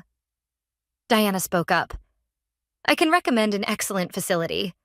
Voluntary commitment would look much better than being taken in by the police. Louisa's eyes darted between us, the officers, the evidence scattered across the counter. I don't want to go to jail. Then let us help you, Diana said. Really help you this time. My phone buzzed. A text from Sylvia. Check your email now. I opened it to find documents from Lana's contact at the courthouse. Restraining order paperwork, ready to file. A detailed record of Louisa's history of delusional episodes. Witness statements from neighbors about the backyard rituals. Louisa, I said firmly, you have 2 minutes to decide. Voluntary treatment or we file everything we have. All of it. She crumpled into her chair. I just wanted him back, she whispered. The medium said it was possible. She promised. The medium took advantage of your grief, Diana said. Let's get you somewhere safe to work through this. Isaac? Louisa looked at her son. Will you still let me see Emma? After? When you're better, he said. When you can see her as Emma, not as Dad. She nodded slowly. I'll go. Voluntarily. The next hour passed in a blur of paperwork and quiet arrangements. Diana would accompany Louisa to the facility. The police took statements and evidence copies for their report. As they led Louisa out, she paused by the nursery. I'm sorry, she said softly. To all of you, but especially to Emma. I got lost in my grief. Get better, Mom. Isaac hugged her. Really better this time. After everyone left, I sank onto the couch, emotionally drained. Isaac sat beside me, taking my hand. I called the medium, Lana announced from the doorway. Turns out she's scammed other grieving families. Police are very interested in that information. Thank you. I squeezed her hand. All of you. We couldn't have done this alone. Family protects family, Sylvia said simply. The real kind of family, not the twisted version Louisa created. Emma's cry came through the monitor. A normal, healthy baby's cry. Not a reincarnated soul, not a vessel for someone's delusions. Just my daughter, needing her mother. As I went to her, I felt lighter. The battle wasn't completely over. There would be legal loose ends, therapy sessions, healing to be done. But for the first time in months, I could breathe freely in my own home. Sometimes protecting your family means standing up to family. And I'd do it again in a heartbeat. 2 weeks after Louisa's admission to the treatment facility, we gathered at Leo's house for what he called a family meeting. The tension in the room was thick enough to cut with a knife. I've been visiting Mom, Leo announced, pacing his living room. She's different. The doctors have her on medication. Different good or different bad? Isaac asked, bouncing Emma on his knee. She's clearer, more present, but she's also angry. Leo stopped pacing. She wants to tell her side of the story. Absolutely not. I stood up. We're not giving her a platform for more delusions. It's not like that. Leo pulled out his tablet. She recorded this yesterday. Just watch. The screen showed Louisa sitting in what looked like a therapy room. Her usual perfect appearance was gone, replaced by simple clothes and unmade hair. She looked older, tired. "I need to apologize," she began. "The doctors here have helped me see what I couldn't before. After Lexus died, I couldn't accept it. I kept looking for signs of him everywhere. When Emma was born..." She paused, wiping her eyes. She had his eyes, the same shape. I convinced myself it meant something more. Isaac gripped my hand as we watched. "The medium," Louisa continued. She knew exactly what to say, what I wanted to hear. "I paid her thousands of dollars to tell me my husband's soul had returned. I wanted to believe it so badly that I lost touch with reality." "Turn it off," Isaac whispered. "No," I said. "We need to hear this. I endangered my granddaughter." Louisa's voice cracked. "I terrorized my family. I hired people to spy on them. All because I couldn't face my grief properly. The doctors say I had a psychotic break, triggered by unresolved trauma. I'm on medication now. I'm seeing things clearly for the first time in years." The recording ended. Silence filled the room. "She wants to make amends," Leo said quietly. "Real ones." "It's too soon," Sylvia spoke up from the corner. "Words are easy. Actions take time." "I agree," I said. "We need more than one therapy video." "There's something else." Leo pulled out an envelope. "The medium who scammed Mom? She's being investigated for fraud. They want Mom to testify against her." "Good," Isaac said firmly. "She should. She will." Leo nodded. "But she wants to do more. She's given me power of attorney. She's voluntarily extending her stay in treatment, and..." He hesitated. "She's signing over her house to you, Isaac. She says she needs a fresh start somewhere smaller. Somewhere without memories." "I don't want her house." Isaac stood up, agitated. "I want my mother back. The real one, not whatever version she became." Emma started crying. I took her from Isaac, soothing her as the others continued talking. "The doctors think she can recover," Leo said. "But it will take time, and boundaries." "Like what?" I asked. "Supervised visits only, continued therapy, regular medication checks, no overnight stays, no being alone with Emma until she's proven stable for at least a year." "And she agreed to all this?" Isaac looked skeptical. "She suggested most of it," Leo replied. "That's how I know she's really trying." My phone buzzed. Lana sending updates about the medium's investigation. Multiple families had come forward, all with similar stories, all involving claims of reincarnation and lost loved ones.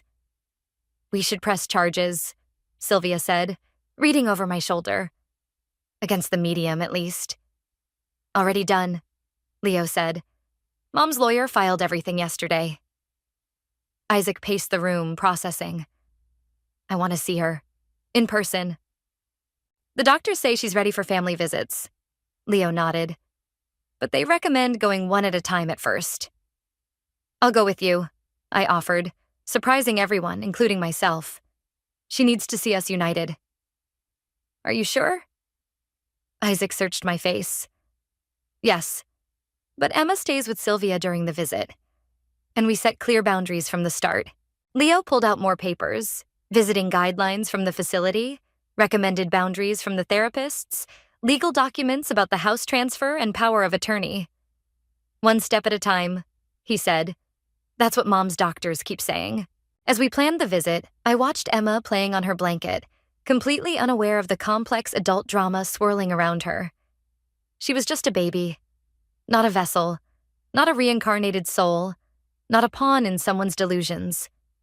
Just my daughter, who deserved to know her grandmother once Louisa was truly well. "Tomorrow, then?" Isaac asked softly. I nodded. "Tomorrow, but we do this our way. No compromises. The path to healing would be long, but at least now it felt like we were all walking in the same direction. Even if some of us had to take smaller steps than others, The treatment facility looked more like a high-end retreat than a hospital. Sunlight streamed through large windows as a nurse led Isaac and me to the visiting room. "Mrs. Underwood will be here shortly," she said. "Remember, if anything makes you uncomfortable, press this button." She indicated a small device on the table. Isaac squeezed my hand. "Ready?" Before I could answer, Louisa entered. She moved differently now, slower, less theatrical. The expensive clothes and perfect makeup were gone, replaced by simple slacks and a sweater. "Isaac, Reese." Her voice wavered. "Thank you for coming." She sat across from us, hands folded in her lap. The silence stretched until Isaac spoke. "How are you, Mom?" "Better, clearer." She met my eyes. "The medications help. So does therapy. I see things differently now." "Like what?" I asked. "Like how sick I was. How I twisted everything to fit what I wanted to believe." She pulled out a small notebook. "My therapist suggested I make a list of everything I did wrong. May I share it?" I nodded. "I stalked your family. I hired private investigators. I tried to steal Emma." Her voice cracked. "I convinced myself my dead husband's soul was in my granddaughter. I endangered a baby because I couldn't face my grief." "Mom," Isaac started. "Please, let me finish." She opened the notebook. "I manipulated Leo. I turned family members against each other. I spent thousands of dollars on a fraudulent medium. I planned a ritual that could have harmed Emma. She broke down, tears falling onto the pages. "The medium's been arrested," I said quietly. 5 other families came forward. Louisa wiped her eyes. "Good. She deserves prison. But I'm the one who chose to believe her, to pay her, to let her feed my delusions." "Why did you record us?" Isaac asked. "During your visits?" "I thought I could prove Emma was responding to me differently, that she recognized Lexus's soul." She shook her head. "The doctors say I was deep in psychosis. That grief can break the mind in strange ways." A knock at the door. Louisa's therapist joining us. "How are we doing?" she asked, sitting nearby. "I'm telling them everything," Louisa said. "No more secrets." "Good. Transparency is crucial for rebuilding trust. I want to show them something." Louisa pulled out more papers. "My treatment plan, my medication schedule, the conditions I'm agreeing to for any future contact with Emma." I read through them. The restrictions were even stricter than what Leo had mentioned. "You're voluntarily giving up unsupervised visits?" Isaac asked, surprised. "Yes. Forever, if that's what it takes. I need to earn back your trust. Both of you." The therapist nodded approvingly. Louisa's made exceptional progress accepting these boundaries. "What about the house?" I asked. "Leo said you're giving it up." "Too many memories there. Too many triggers." Louisa straightened. "I've found a small apartment near the treatment center. After I'm released, I'll continue outpatient therapy there." "When will that be?" Isaac's voice was tight. "Not for several months. And even then, I'll need support. Structure." She looked at us pleadingly. "I know I don't deserve another chance, but I'm fighting for one anyway. Not just for Emma, but for myself." The therapist spoke up. "Would you like to show them your progress journal?" Louisa handed over a thick notebook. Inside were daily entries tracking her thoughts, medications, therapy insights, pages of painful self-reflection and accountability. "I write to Emma," she said softly. "Letters she can read someday when she's older. Explaining everything. Taking responsibility." "May I?" I reached for the letters. She nodded. I read the first one. "Dearest Emma, I'm your grandmother and I owe you the biggest apology. I lost myself in grief and nearly lost you in the process. You are your own perfect person. Not a vessel, not a reincarnation, just a beautiful baby girl who deserves better than what I did." "There's more," Louisa said. "I write one every day. It helps me stay grounded in reality." Isaac was crying quietly. I reached for his hand again. "This is a good start," I said finally. "But we need time. and proof that this change is permanent. I understand. Louisa closed her notebooks. I'll keep doing the work, keep proving myself, however long it takes. As we left the facility, Isaac turned to me. What do you think? I think she's trying. Really trying this time. I looked back at the building. But we stay careful. We stay vigilant. Agreed. He kissed my forehead. Thank you for coming today, for giving her a chance to explain. She's still your mother, I said. And maybe someday she can be Emma's grandmother too. The right way this time. The sun was setting as we drove home, casting long shadows across the road. Like those shadows, the past would always be there. But at least now it felt like we were finally stepping into the light. Emma took her first steps in our backyard during a small family gathering. As she wobbled between Isaac and me, I caught sight of Louisa sitting quietly in the corner, hands clasped tightly in her lap to keep from rushing forward. She's doing it. Sylvia filmed on her phone while Lana cheered from the sidelines. Emma plopped down on the grass, giggling. This time she crawled toward Louisa. May I? Louisa asked, looking at me. I nodded. Go ahead, Emma. Show Grandma how you can stand. The word grandma still felt strange, but Louisa's face lit up with pure joy. Not the manic energy of before, but something softer. Real.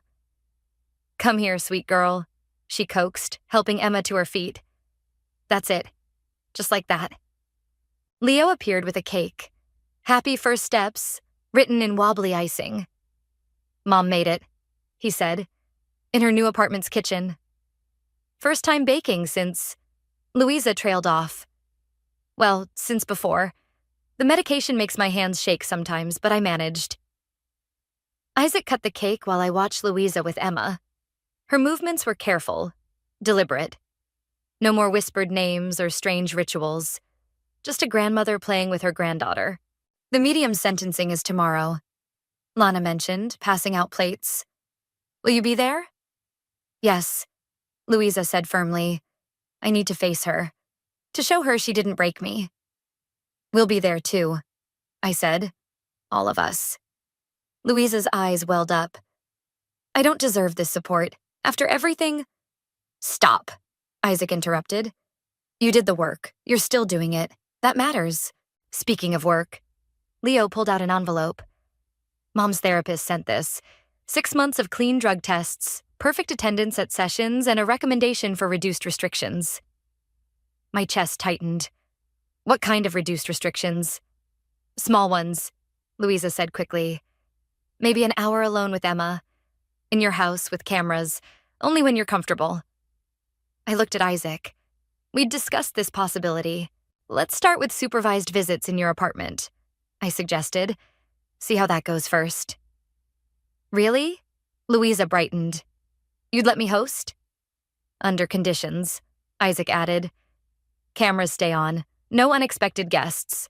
All medications logged. Of course, I'll childproof everything. You can inspect it first? Emma chose that moment to take 3 wobbly steps toward the cake, making everyone laugh. Just like her mother. Louisa said softly. Strong-willed, determined. She caught herself. Sorry. I know comparisons are still sensitive. It's okay. I surprised myself by meaning it. She is strong-willed, but she's her own person. Yes, Louisa agreed. Her own wonderful, unique person. Later, as the sun set and Emma dozed in Isaac's arms, Louisa pulled me aside. I have something for you. She handed me a USB drive. All my therapy journals, the letters to Emma, everything. You should have them to decide when, if, she ever reads them. Thank you. I pocketed the drive. That means a lot. I know trust comes slowly, she said. But I'm patient now. The doctors taught me that real love means waiting, respecting boundaries, accepting consequences. You've changed, I acknowledged, because you forced me to face reality. You protected Emma when I couldn't protect myself from my own delusions. She touched my arm gently. Thank you for not giving up on me completely. Emma stirred, reaching for me. As I took her, Louisa stepped back respectfully, a small gesture that spoke volumes. "Ready to head home?" Isaac asked, gathering Emma's toys. "Actually," I said, "why don't we help your mom clean up first? Emma can nap in the travel crib." Louisa's face lit up. "I'll make coffee. The normal kind," she added with a self-deprecating smile. "No special herbs or blessed water this time." We all laughed, the sound carrying across the yard. It wasn't perfect. There were still hard days, moments of doubt, old wounds healing slowly. But as I watched Louisa carefully fold Emma's blanket, chatting normally with Sylvia about baby-proofing techniques, I felt the last knot of tension in my chest begin to loosen. Sometimes the happy ending isn't about everything being perfect. Sometimes it's about finding a new normal, building better boundaries and learning to trust again. Slowly, carefully, but completely. Emma would grow up knowing her grandmother. The real one, not the shadow of grief that had almost torn us apart. And that, I realized, was the greatest victory of all. "Coffee sounds perfect," I said, following Louisa inside. "Let's talk about those apartment visits." Her smile, genuine, hopeful, but tempered with hard-earned wisdom, told me we'd made the right choice. One step at a time. Just like Emma, we were all learning to walk a new path together. The day my mother asked me to sign over my house was the day I finally saw her for who she really was. I'd spent 31 years being the perfect daughter, but that single conversation changed everything. My name is Riley, and this is the story of how I learned that family isn't always what it seems. "Darling, you know I only want what's best for the family," Mom said, stirring her tea with practiced elegance. We sat in my kitchen, the morning sun streaming through windows I'd cleaned just yesterday, knowing she'd inspect them. "I don't understand why you need the deed, Mom. The house is already in my name." She sighed, that familiar disappointed sound that always made me feel 2 inches tall. "It's about protection, Riley. Asset protection. Your father and I have discussed this at length." I gripped my coffee mug tighter. "Dad's been dead for 3 years. Don't be difficult." She set her spoon down with a gentle clink. "You know what I mean. We've always made decisions as a family." The way she said family made my skin crawl. Everything was always about family with her, but somehow family meant whatever she wanted it to mean. "I have a meeting with the lawyer next week," she continued. "We can handle the transfer then. It's just a formality." My phone buzzed, a text from Daphne. "Still on for tonight?" "Who's that?" Mom peered across the table. "Just work," I lied, sliding the phone face down. "About the house." "Oh, speaking of work," she cut in, "I ran into Truman at the grocery store. He mentioned you're up for a promotion." My stomach dropped. I hadn't told her about that yet. "How did you—" "Mothers have their ways." She smiled, reaching across to pat my hand. "I told him how proud I was of my little girl, of course, though I did mention you might need flexibility with your schedule, what with helping me with the charity gala coming up." "You did what?" The words came out sharper than I intended. "Riley, dear, your career will always be there. Family obligations come first." She stood, smoothing her perfectly pressed slacks. "I should go. Don't forget about Sunday dinner. Your cousin Sarah will be there with her new baby."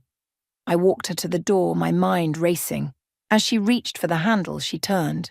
"Oh, and I noticed your new neighbour. Nick, was it?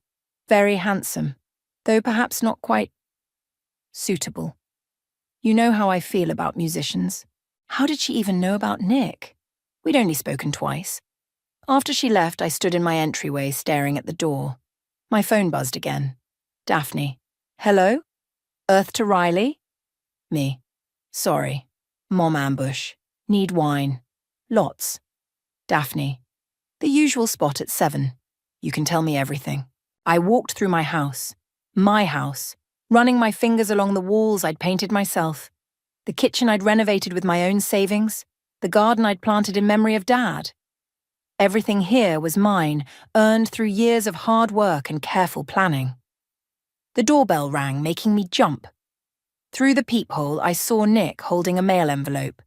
"Hey," he said when I opened the door, his easy smile making my chest tight. "This was delivered to my place by mistake. Thanks." Our fingers brushed as he handed over the envelope. Listen, I'm playing at the Blue Room tonight if you're interested. No pressure, just thought. I can't. The words came out automatically, Mom's voice echoing in my head. Family obligations. His smile dimmed slightly. Another time, maybe. I watched him walk away, then looked down at the envelope in my hands. It was from Aunt Alice, Mom's estranged sister. I hadn't heard from her in years. Inside was a single sheet of paper with a handwritten note. Riley, we need to talk about your mother. There are things you need to know. Things about the past, about your father's death, about the family money. Call me when you're ready for the truth. Below was a phone number and an address in the next town over.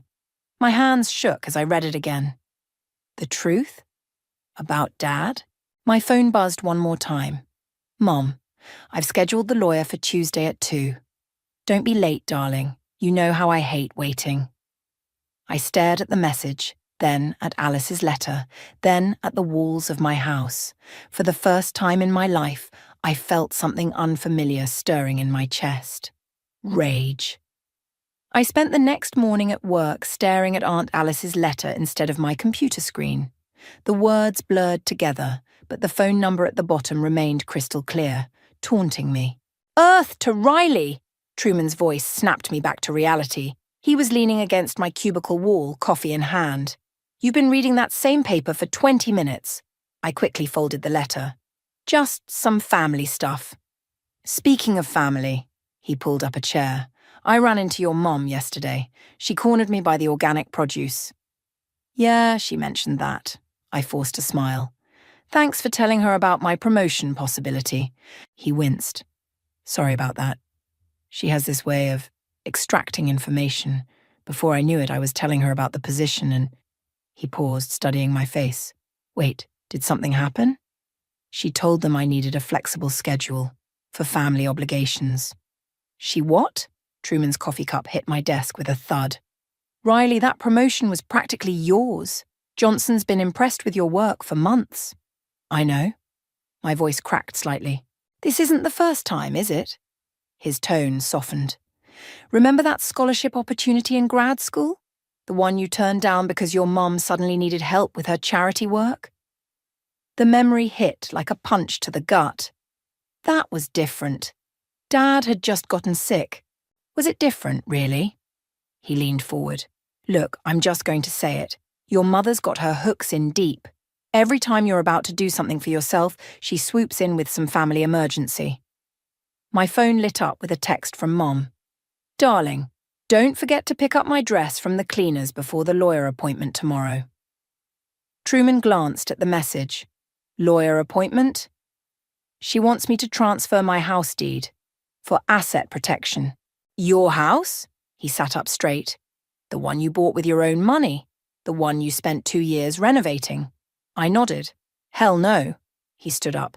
That's not happening. Come on, we're getting coffee. Real coffee, not this office sludge. 10 minutes later, we sat in the cafe across the street. The letter from Aunt Alice burned in my pocket. You've never talked about your aunt, Truman said, as if reading my mind. Mom doesn't talk about her. They had some falling out years ago before Dad died. I pulled out the letter. But she sent me this yesterday. Truman read it, his eyebrows rising. Things about your father's death? The family money? Riley, you have to call her.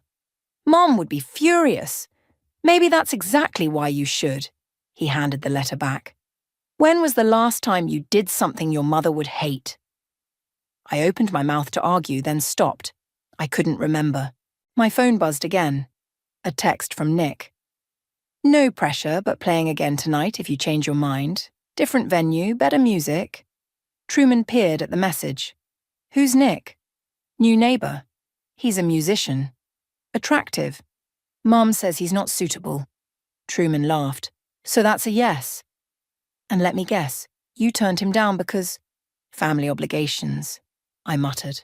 Right. He stood up. Here's what you're going to do. First, you're calling your aunt. Second, you're not signing anything tomorrow. And third, you're going to that show tonight. But no buts. Your mother's got you so twisted up you can't even see it anymore. He grabbed his coat. Call your aunt, Riley. What's the worst that could happen? Back at my desk, I stared at Alice's number. My fingers shook as I dialed. She answered on the second ring. Riley, I was hoping you'd call. The letter... What did you mean about Dad's death? Not over the phone. Her voice was firm. Can you meet me? Today? I glanced at the time. 2:30 p.m. I get off work at 5. Perfect. There's a diner called Mel's just outside town. Know it? Yes. Meet me there at 6. She paused. And Riley? Don't tell your mother. After hanging up, I sat there, heart pounding. Then I picked up my phone again. Me. What venue tonight? Nick. The Red Door, 9 p.m. Coming? Me. Save me a spot. For the first time in years, I felt like I could breathe. Or maybe I was having a panic attack. Either way, something was finally happening. My phone lit up one more time. Mom. Don't forget my dress, darling. And wear something appropriate tomorrow. The lawyer's wife is on the hospital board. I turned my phone off. Mel's diner looked exactly like the kind of place my mother would never set foot in. The neon sign buzzed overhead as I pulled into the parking lot, 5 minutes early. Aunt Alice sat in a corner booth stirring coffee. She looked so much like Mom, it was startling. Same high cheekbones, same elegant posture. But her eyes were kinder. You look just like your father, she said as I slid into the booth. Everyone says I look like Mom. They're not looking properly. She pushed a manila envelope across the table. These are copies of documents I've been collecting. Bank statements, property transfers, insurance policies. Your mother's been busy since Robert died. My hands trembled as I opened the envelope. I don't understand. What does this have to do with Dad's death? Your father's life insurance policy was changed 2 weeks before his accident. Did you know that? The words hit me like ice water. What? The beneficiary was changed from you to your mother. She also had him sign over his share of the family business to her the same week. Alice's voice was gentle but firm. Your father was planning to divorce her, Riley. He found out about her affairs, about the money she'd been moving around. No, I shook my head. Dad would have told me. Would he? With your mother watching your every move? She reached across the table, touching my hand. Think about it. The accident happened right after he started asking questions about the business accounts. My phone buzzed. Daphne, where are you? I'm at your place. Shit, I'd forgotten about meeting her. I have to go, my friend.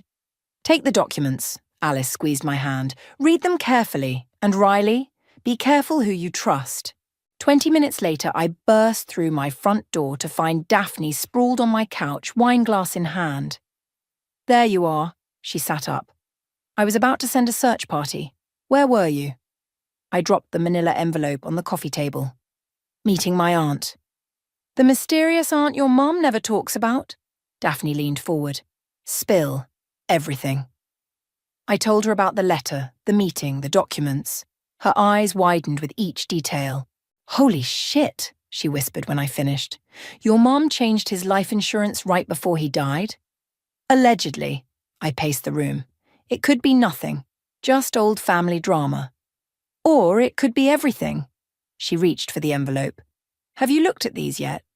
No, A knock at the door cut me off. Through the window, I saw Nick on my porch, guitar case strapped to his back. Ooh, hot musician neighbour, Daphne grinned. Let him in. I opened the door, trying to ignore how good he looked in his leather jacket. Hey, he said, shifting nervously. I know this is weird, but I saw your lights on and, well, I'm heading to the venue early to set up. Thought I'd see if you wanted a ride. She'd love one, Daphne called from inside. Just let her change first. Nick laughed. I'll wait in the car. After he left, Daphne practically pushed me toward my bedroom. Go. Change. Live a little. But the documents. We'll be here when you get back. She held up the envelope. I'll start going through them. Take pictures of anything suspicious. We'll make a plan tomorrow. Mom's lawyer appointment is tomorrow. Perfect time to stall while we figure this out. She rummaged through my closet, throwing clothes at me. Now put these on and go listen to some music. Doctor's orders. 15 minutes later, I slid into Nick's car, wearing clothes that definitely weren't Appropriate by my mother's standards. "You look amazing," he said, starting the engine. My phone buzzed. "Mom. Don't forget tomorrow, 2 p.m. sharp, and I need you to pick up." I turned the phone off. "Everything okay?" Nick asked. "Just family stuff." I forced a smile. "Tell me about your music instead." As we drove, he talked about his band, his songs, his dreams. It was nice hearing someone talk about their passion without calculating how it would benefit the family name. "You seem different tonight," he said as we parked behind the red door. "Different how?" "More here. Present." He turned to face me. "Like you're finally letting yourself breathe." The truth of his words hit hard. When was the last time I'd just breathed? My phone stayed off all night. I watched Nick perform, let myself get lost in the music, in the way his eyes found mine between songs. For a few hours, I wasn't the perfect daughter or the obedient heir. I was just Riley. And somewhere across town, Daphne was uncovering the truth about my family, one document at a time. "You need to see this." Daphne spread the documents across my kitchen table at 7 a.m., coffee cups scattered between papers. "Your aunt wasn't exaggerating." I picked up a bank statement. "What am I looking at?" "These transfers." She pointed to a series of numbers. "Your mum moved nearly $500,000 from your dad's business account to a private account 3 days before his accident, then another transfer the day after he died." My coffee turned bitter in my mouth. "That doesn't prove anything." "No, look at this." She slid over an insurance document. "The beneficiary change form. That's your dad's signature, right?" I studied it. Something felt off. "It looks different." "Because it's forged." Daphne pulled out her phone, showing me a photo of Dad's signature from an old birthday card I'd kept. "See the difference in the R? The angle's wrong." The room started spinning. "I need to sit down." "There's more." She hesitated. "Your house? The one she wants you to sign over? It's not just about asset protection. Look at this."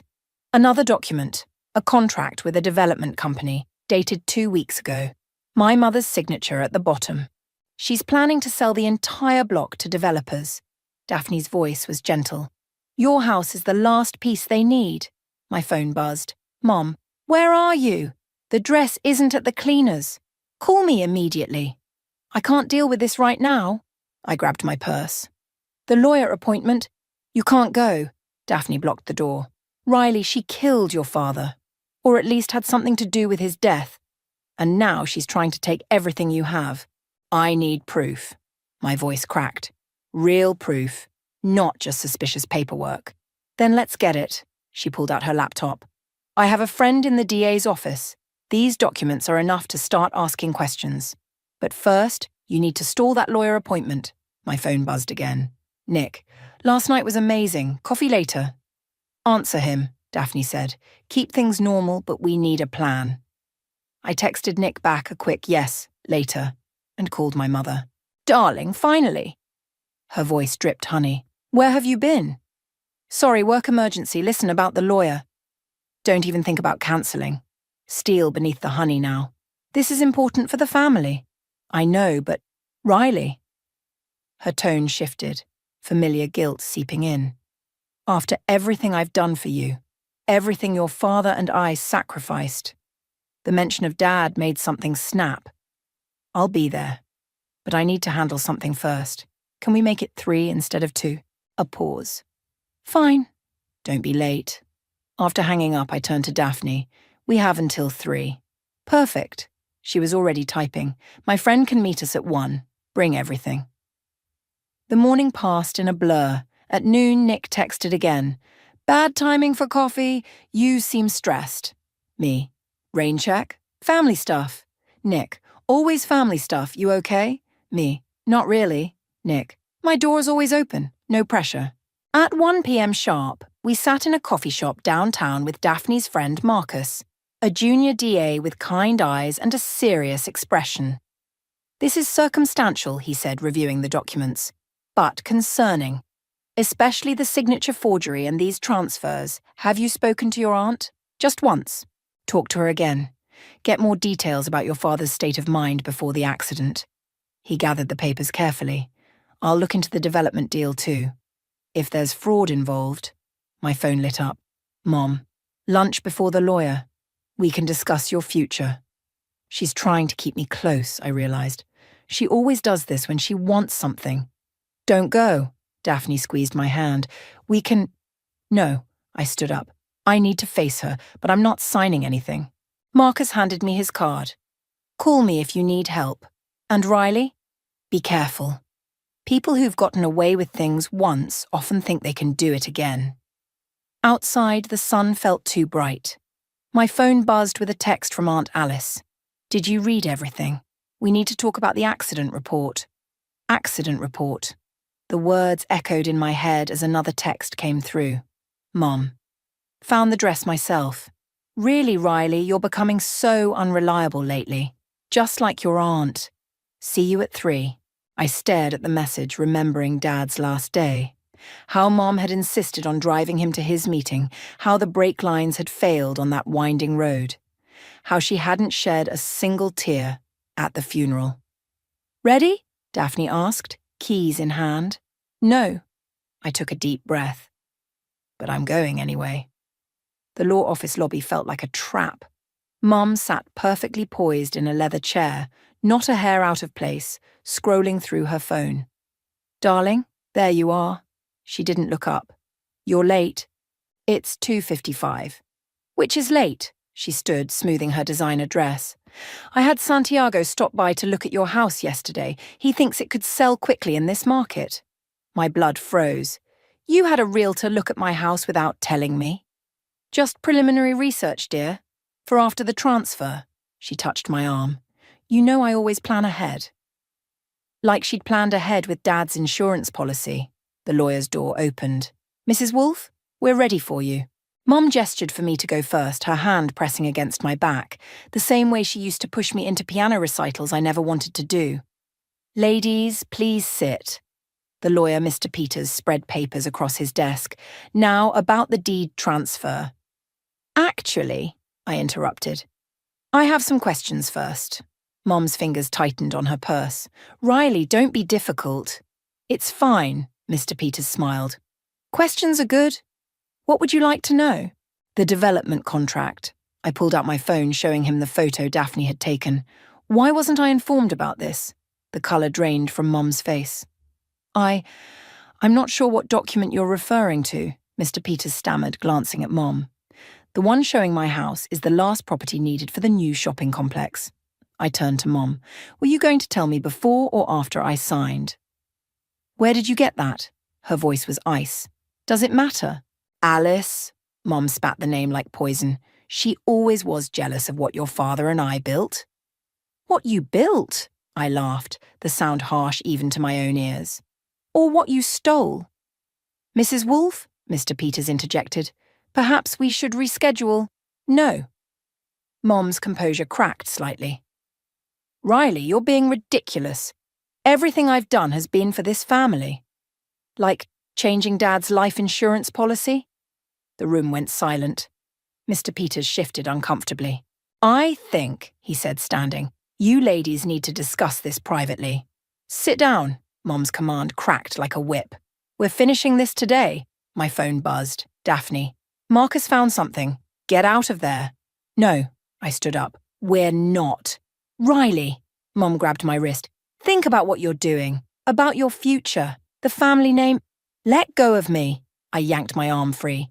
The family name? You mean the one you married into? The one you've been using to control everyone? You ungrateful. She caught herself, smoothing her expression. Darling, you're upset. Let's discuss this over dinner. Like you discussed things with Dad before his accident. Her eyes narrowed. Be very careful what you're implying. Another text. Marcus this time. Don't sign anything. Evidence of fraud found. Meeting tomorrow. Mrs. Wolfe? Mr. Peters tried again. Given the circumstances, fine. Mom stood perfectly composed once more. We'll handle this at home. Riley, dinner tonight. 7 o'clock. No. Excuse me? I said no. I backed toward the door. And don't come to my house again. Any communication can go through Marcus in the DA's office. Her mask slipped for just a second, but I saw it, the same look she'd had the day Dad died. Cold, calculating. I ran.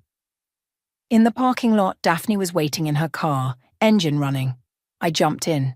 Drive. What happened? She had a realtor look at my house. My hands were shaking. She's already planning to sell it. Santiago? Daphne pulled onto the main road. The sleazy one from West End Realty? You know him. Unfortunately, he's known for pushing through questionable deals. She handed me her phone. Marcus found the accident report from your dad's crash.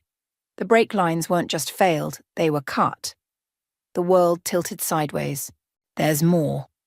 Daphne took a sharp turn. The development company? It's owned by your mum's boyfriend, the one she was seeing while your dad was alive. My phone lit up. Mom, this childish behaviour ends now. 7 o'clock. Don't disappoint me again. Then another message from Nick. Saw your mom leaving your house just now. Everything okay?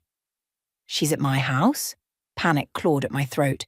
Why is she at my house? Not anymore. Daphne hit the gas. But we need to move fast.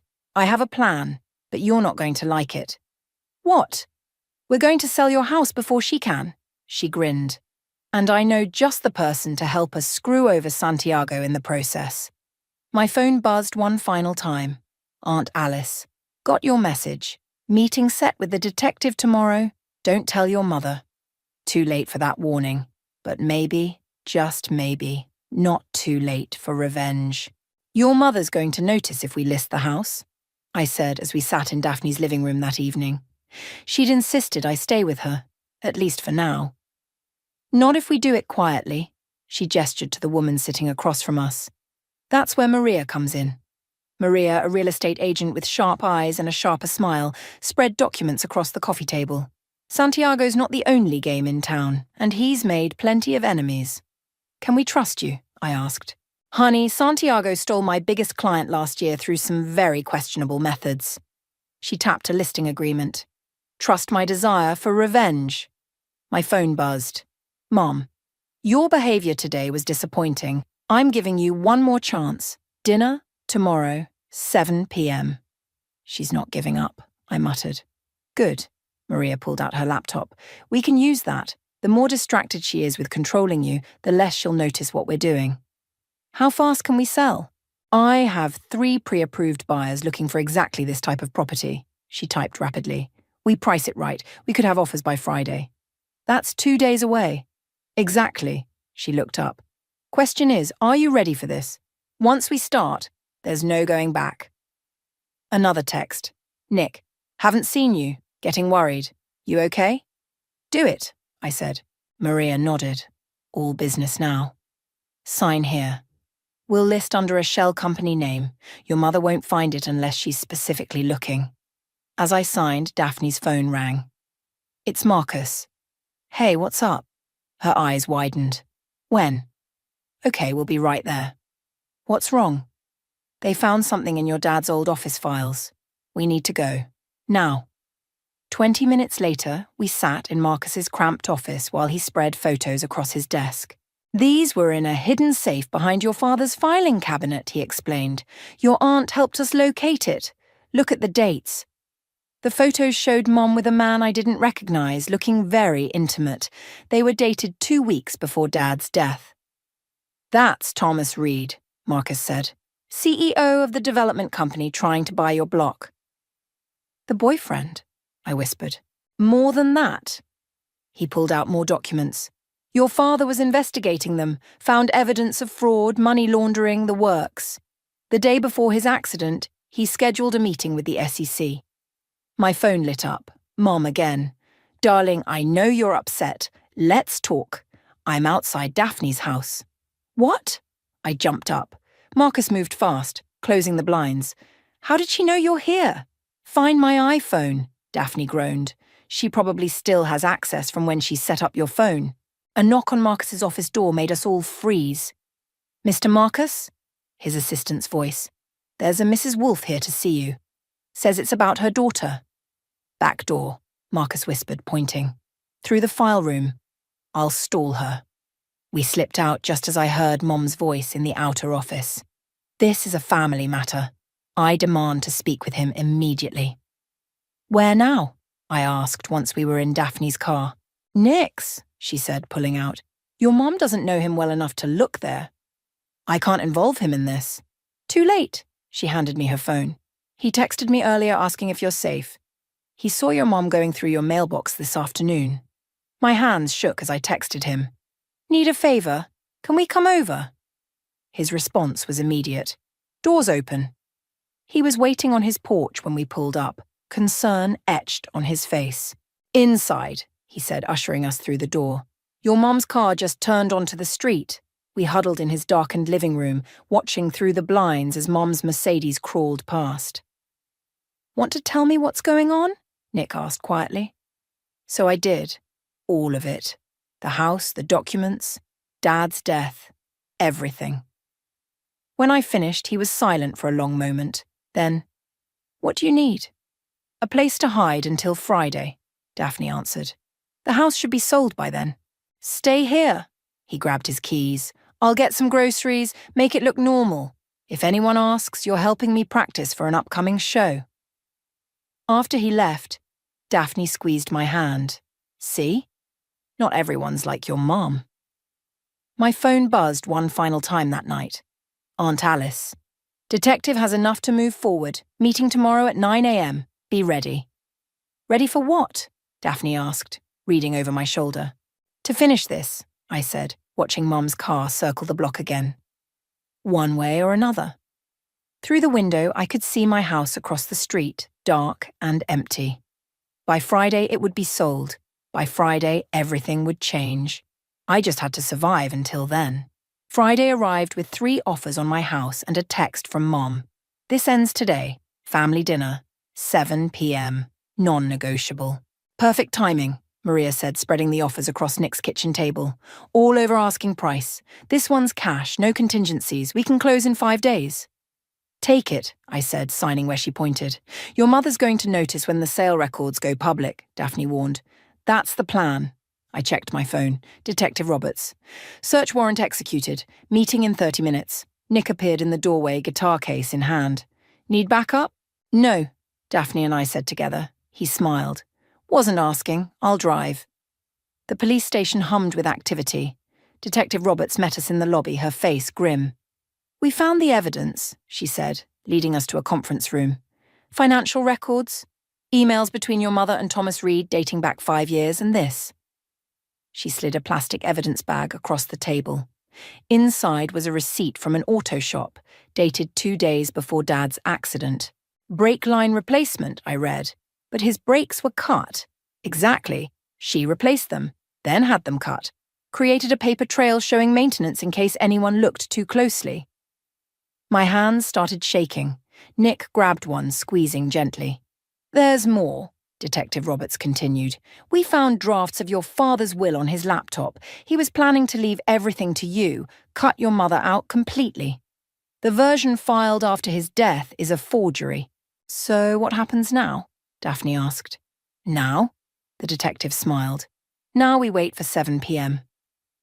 Mum's house was lit up like a Christmas tree when we arrived.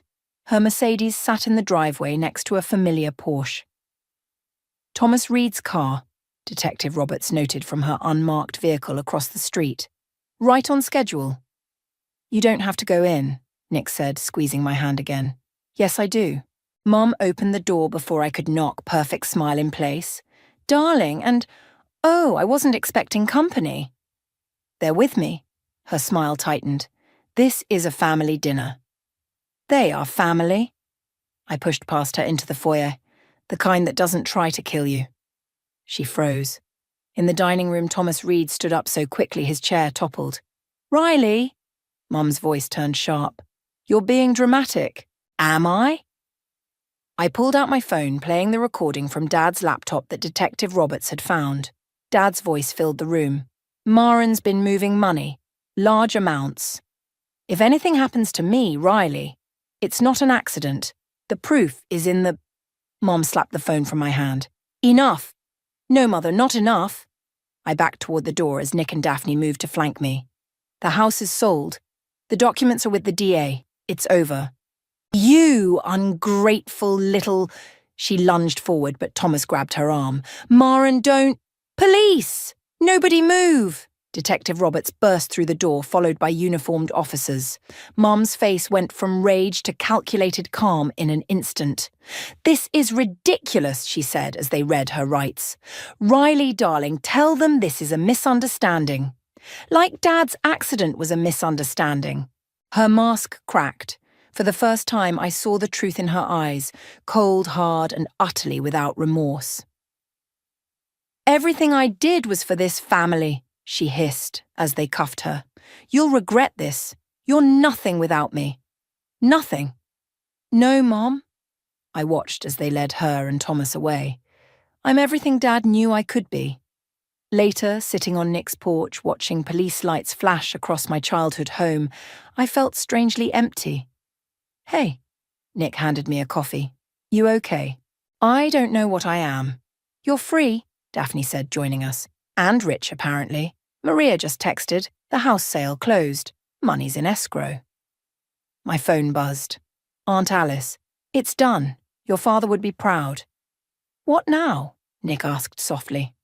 I looked at my house, at the sold sign Maria had already planted in the yard, at Mom's empty driveway, at the life I'd been too afraid to live. Now, I turned to him.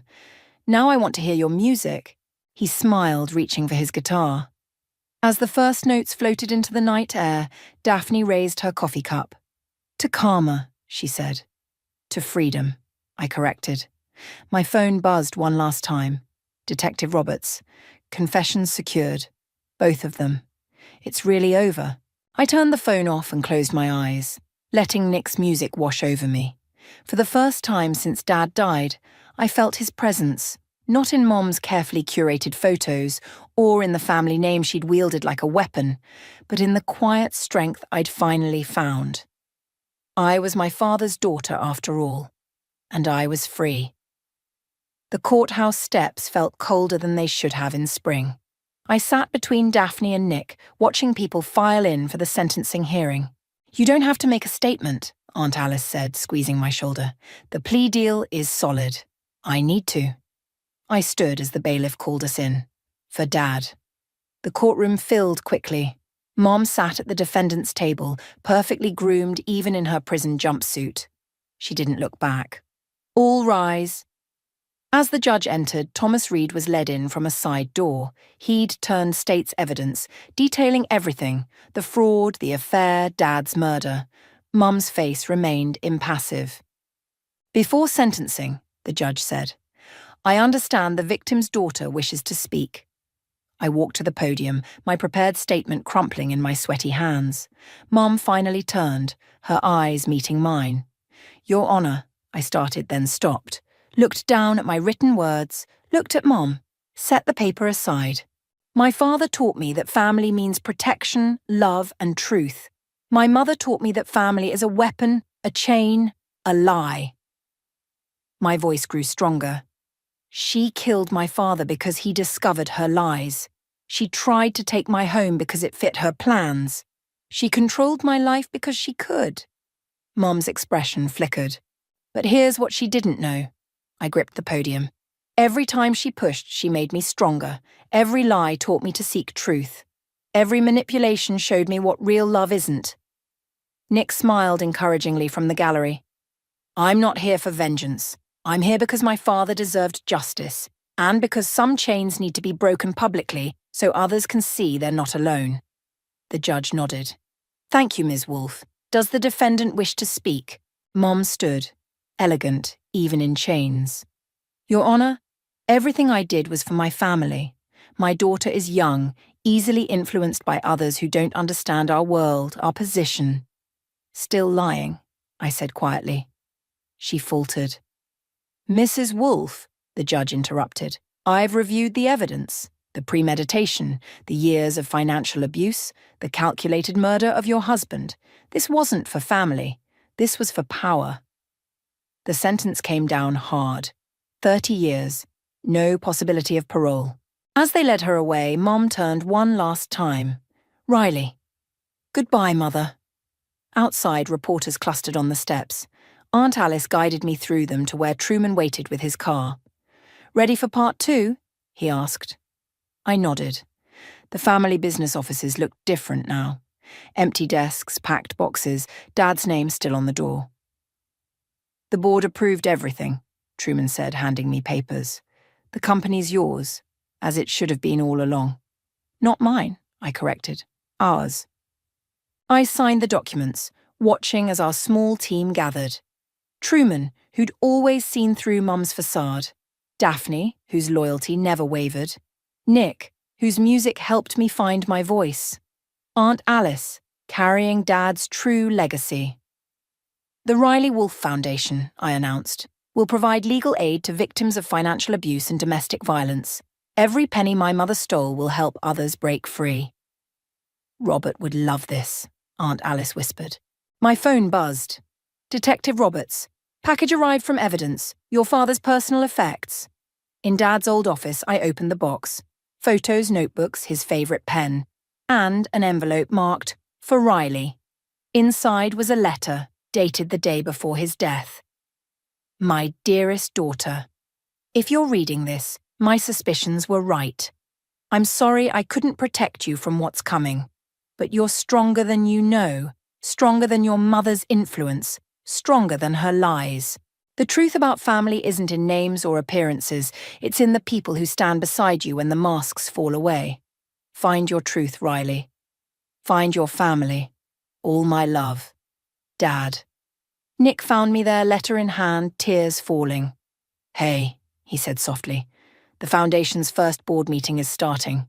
You coming?" I looked around the office, at Dad's empty chair, at the future waiting beyond his door. "Actually," I smiled, wiping my eyes, "I have a better idea." That evening, we gathered at the Blue Door, Nick's band playing, Daphne and Truman dancing, Aunt Alice sharing Dad's favourite stories. The foundation could wait one night. My phone lit up one last time. A message from Maria. "Final paperwork filed. The old house is officially transformed into a shelter for abuse survivors. Your mother's family legacy is now helping people escape others like her." Poetic justice? I watched my chosen family celebrate, felt Dad's words in my heart and typed back, "No, just justice." Then I turned off my phone, took Nick's hand, and stepped onto the dance floor. Some chains are meant to be broken. Some families are meant to be chosen. Some legacies are meant to be transformed. And some daughters are meant to be free. The first sign that my life was about to implode came during my mother's annual spring garden party. I watched from across the manicured lawn as she pulled my husband aside, their heads bent close together like conspirators sharing secrets. My mother's perfectly manicured hand rested on Dexter's arm, her smile too bright, too knowing. I'm Angela, and until that moment, I thought I had the perfect life. Successful career, loving husband, beautiful home. But sometimes the things we think we know best are the ones that blind us the most. They've been awfully cozy lately, haven't they? Sasha appeared beside me, champagne flute in hand. My best friend had always been more perceptive than me when it came to family dynamics. "Mom's always loved Dexter," I said, but the words felt hollow. Something had shifted in recent weeks. Subtle glances, hushed phone calls, my mother's increasingly frequent mentions of Juliana, Dexter's high school sweetheart. "Angela, honey." My mother's voice cut through my thoughts. "Come here, darling. Dexter and I were just discussing the most fascinating thing." I crossed the lawn, my heels sinking slightly into the grass. Up close, I could see the slight flush on Dexter's neck, the same flush he got when he was hiding something. "What's fascinating, Mom?" I kept my voice light, casual. "Oh, just catching up about old times. You know, Juliana's back in town. Did Dexter mention that?" My stomach dropped. "No, he didn't. She's doing amazingly well," my mother continued, her eyes gleaming. "Single again, running her own gallery downtown. You remember how talented she always was." Dexter wouldn't meet my eyes. He just stood there, shifting his weight from one foot to the other, like a guilty teenager. That night, After the party, I confronted him in our kitchen. The dishes from dinner sat unwashed in the sink, something that would normally drive me crazy, but suddenly seemed trivially unimportant. "What's going on with you and my mother?" I asked, watching him carefully. "Nothing's going on," he said, but his voice wavered. "Sarah's just being friendly." "Friendly enough to arrange secret meetings with Juliana?" His head snapped up. "How did you— I didn't, until now." My hands gripped the kitchen counter. "How long has this been going on?" "Angela, it's not what you think." "Then what is it, Dexter?" "Because from where I'm standing, it looks like my mother is playing matchmaker with my husband and his ex-girlfriend." He ran his hands through his hair, a nervous habit I used to find endearing. "Your mother, she just thinks maybe we rushed into marriage, that maybe we should have explored other options." "We've been married for 5 years." My voice cracked. 5 years, Dexter. And now my own mother is trying to set you up with Juliana? I've been thinking." He paused, and in that pause I heard the death of our marriage. Maybe she's right. Maybe we did rush things. The kitchen suddenly felt too small, too warm. "Have you seen her, Juliana?" His silence was answer enough. "Get out," I whispered. "Just get out." "Angela." I said, "Get out." I grabbed a coffee mug from the counter and hurled it at the wall. It shattered, sending ceramic shards skittering across the floor. Dexter jumped, finally showing some emotion other than guilty indecision. "I'll stay at a hotel tonight," he said quietly. "We can talk tomorrow when we're both calmer." I watched him grab his keys and wallet, listened to his footsteps fade away, heard the front door close with a decisive click. Only then did I allow myself to sink to the floor, my back against the kitchen cabinets. My phone buzzed, a text from my mother. "I hope you're not too upset, darling. Sometimes these things happen for the best. Juliana was always such a perfect match for him." I stared at the message until the words blurred. Then, with trembling fingers, I typed out a response. "You've made your choice, Mom. Now I'll make mine." Blocking her number felt like cutting off a limb, but I did it anyway. Then I called Sasha. "I need you to come over," I said when she answered. "And bring wine. Lots of wine." "I'm already on my way," she replied without hesitation. "What happened?" "My mother happened," I said, looking at the broken mug on the floor. "But they have no idea who they're dealing with. No idea at all." As I waited for Sasha, I made a silent vow to myself. They thought they could break me, reshape my life to fit their perfect little narrative, but I would show them all exactly what Angela Wade was capable of, and I would do it without making a sound. 3 days after Dexter left, I was staring blankly at my computer screen when Maxwell knocked on my office door. My business partner's usual confident stride was replaced with an almost nervous energy as he approached my desk. "You look like hell," he said, dropping into the chair across from me. "Thanks, that's exactly what every woman wants to hear." I tried to smile, but it felt more like a grimace. "I heard about Dexter." Maxwell leaned forward. "Office gossip travels fast. I'm sorry." "Don't be. Apparently my marriage was doomed from the start, if you ask my mother." I clicked aimlessly through some spreadsheets.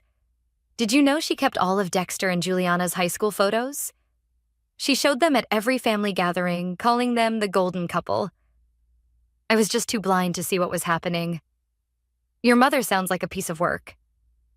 "You have no idea." I rubbed my temples. Last Christmas, she gave Dexter a scrapbook filled with their old memories. Called it nostalgia. I called it sabotage. Maxwell shifted in his seat, then pulled out his tablet. "Listen, I came here to show you something. Maybe it's bad timing, but..." He paused, tapping the screen. "Remember that sustainable housing project we discussed last year? The one the board shot down? What about it?" "I've been doing some research. The market's changed. Look at these numbers." He turned the tablet toward me, showing graphs and projections. We were ahead of our time then, but now, the demand for eco-friendly, affordable housing is exploding. For the first time in days, something other than betrayal occupied my mind. These projections are incredible. That's not all. Maxwell's eyes lit up. Remember Yvette Hoffman? She's interested in backing us if we want to pursue this independently. Yvette? I sat up straighter. The same Yvette who turned our original pitch into confetti? She's seen the market shift. Plus, your reputation in the industry has grown significantly since then. He leaned back, watching me carefully. This could be huge, Angela. We're talking about revolutionizing affordable housing in the city. My phone buzzed.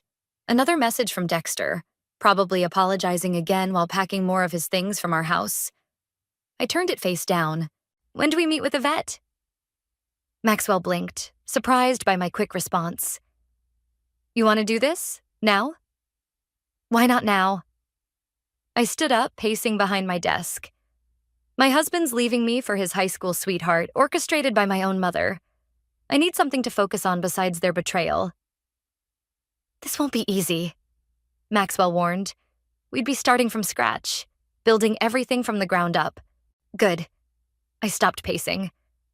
I need something impossible to accomplish, something they'll never see coming. Just then, Sasha burst into my office, her face flushed. Angela, you need to see this. She thrust her phone at me. On the screen was a social media post. My mother, Dexter, and Juliana at some fancy restaurant downtown. All smiles and champagne toasts. Already making it public, I said, my voice flat. Subtle, Mom. Real subtle. I'll kill them all, Sasha declared, snatching her phone back. Just say the word. No, I said, looking at Maxwell. I have a better idea. I turned back to Sasha.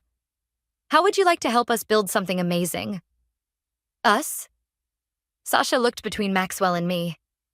Maxwell just showed me an opportunity that could change everything, but we'll need your PR expertise. Maxwell pulled up the project details again, and for the next hour, we planned. With each detail we discussed, each possibility we explored, I felt stronger. The pain was still there, but now it had purpose. As they were leaving my office, Maxwell turned back. You sure about this? It's a big undertaking. You know what my mother said when I told her I was marrying Dexter? I asked, gathering my things. She said I was settling for less than I deserved. Turns out she was right, just not in the way she meant. Where are you going? Sasha asked. To see Yvette, I replied, grabbing my coat. Time to show them all exactly what I deserve. As I drove to Yvette's office, my mother's words from countless family dinners echoed in my head. Juliana always had such ambition, such drive. The memory stung, but it also fueled me. They thought they knew what ambition looked like. They hadn't seen anything yet. I parked outside Yvette's building, checking my reflection in the rearview mirror. My eyes were tired but determined. Game on, I whispered to myself, grabbing my portfolio. It was time to build something bigger than their betrayal. The prototype designs look promising, Yvette said, examining the blueprints spread across her mahogany desk. 2 weeks had passed since our first meeting, and we'd been working nonstop. But what about the cost analysis? I pulled out another document. We've found ways to cut construction costs by 30% using sustainable materials. Maxwell's connections in the green building industry are proving invaluable. And the location? We've identified 3 potential sites. I pointed to the map. This one's our favorite, the old industrial district. Perfect for renovation, close to public transport, and the city's offering tax incentives for development. Yvette nodded slowly, her silver hair catching the afternoon light.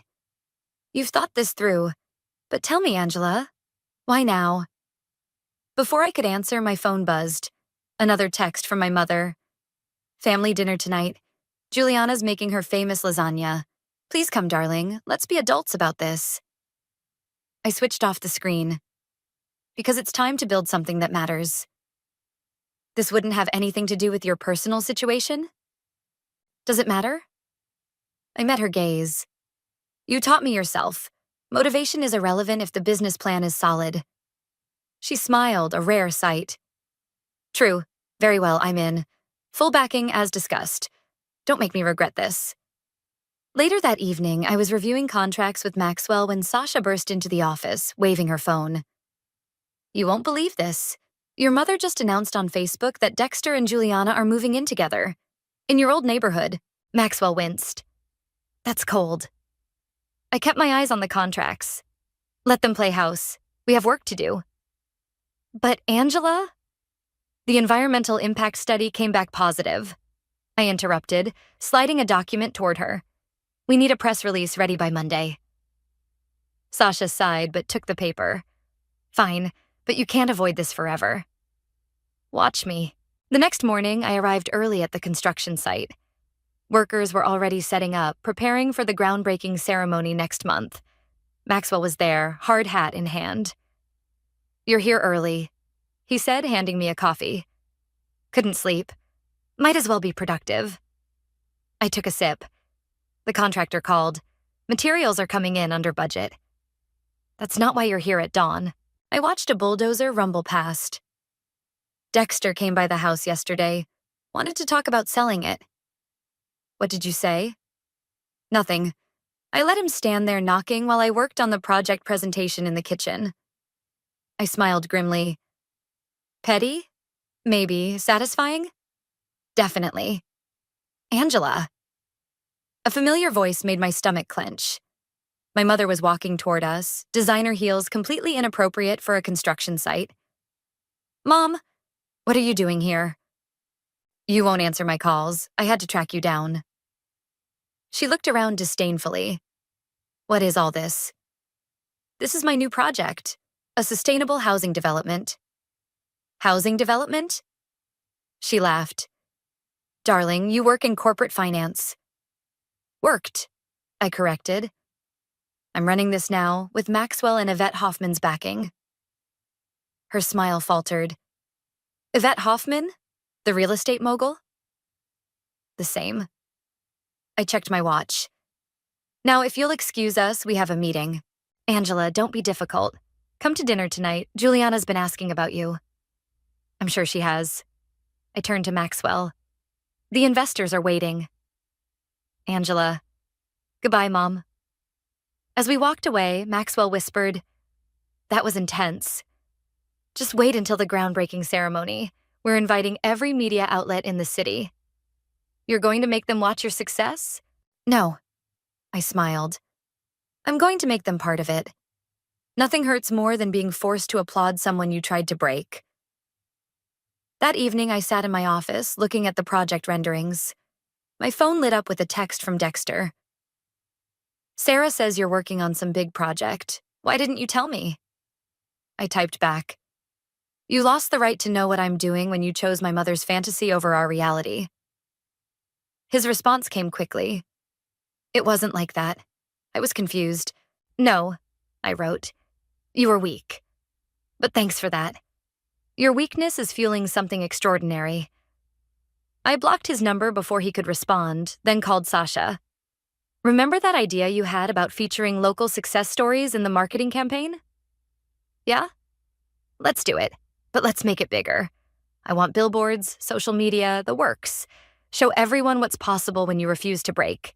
Now you're talking, she said. Want me to make sure they're visible from your old neighborhood? I thought about my mother's perfectly manicured lawn, about Dexter and Juliana playing house nearby. Make sure they can see them from every angle. The day Dexter officially moved out was the same day our project made the local news. I watched from my kitchen window as he loaded the last of his boxes into a rental truck, while the morning news played on my tablet. A revolutionary approach to sustainable housing, the anchor was saying.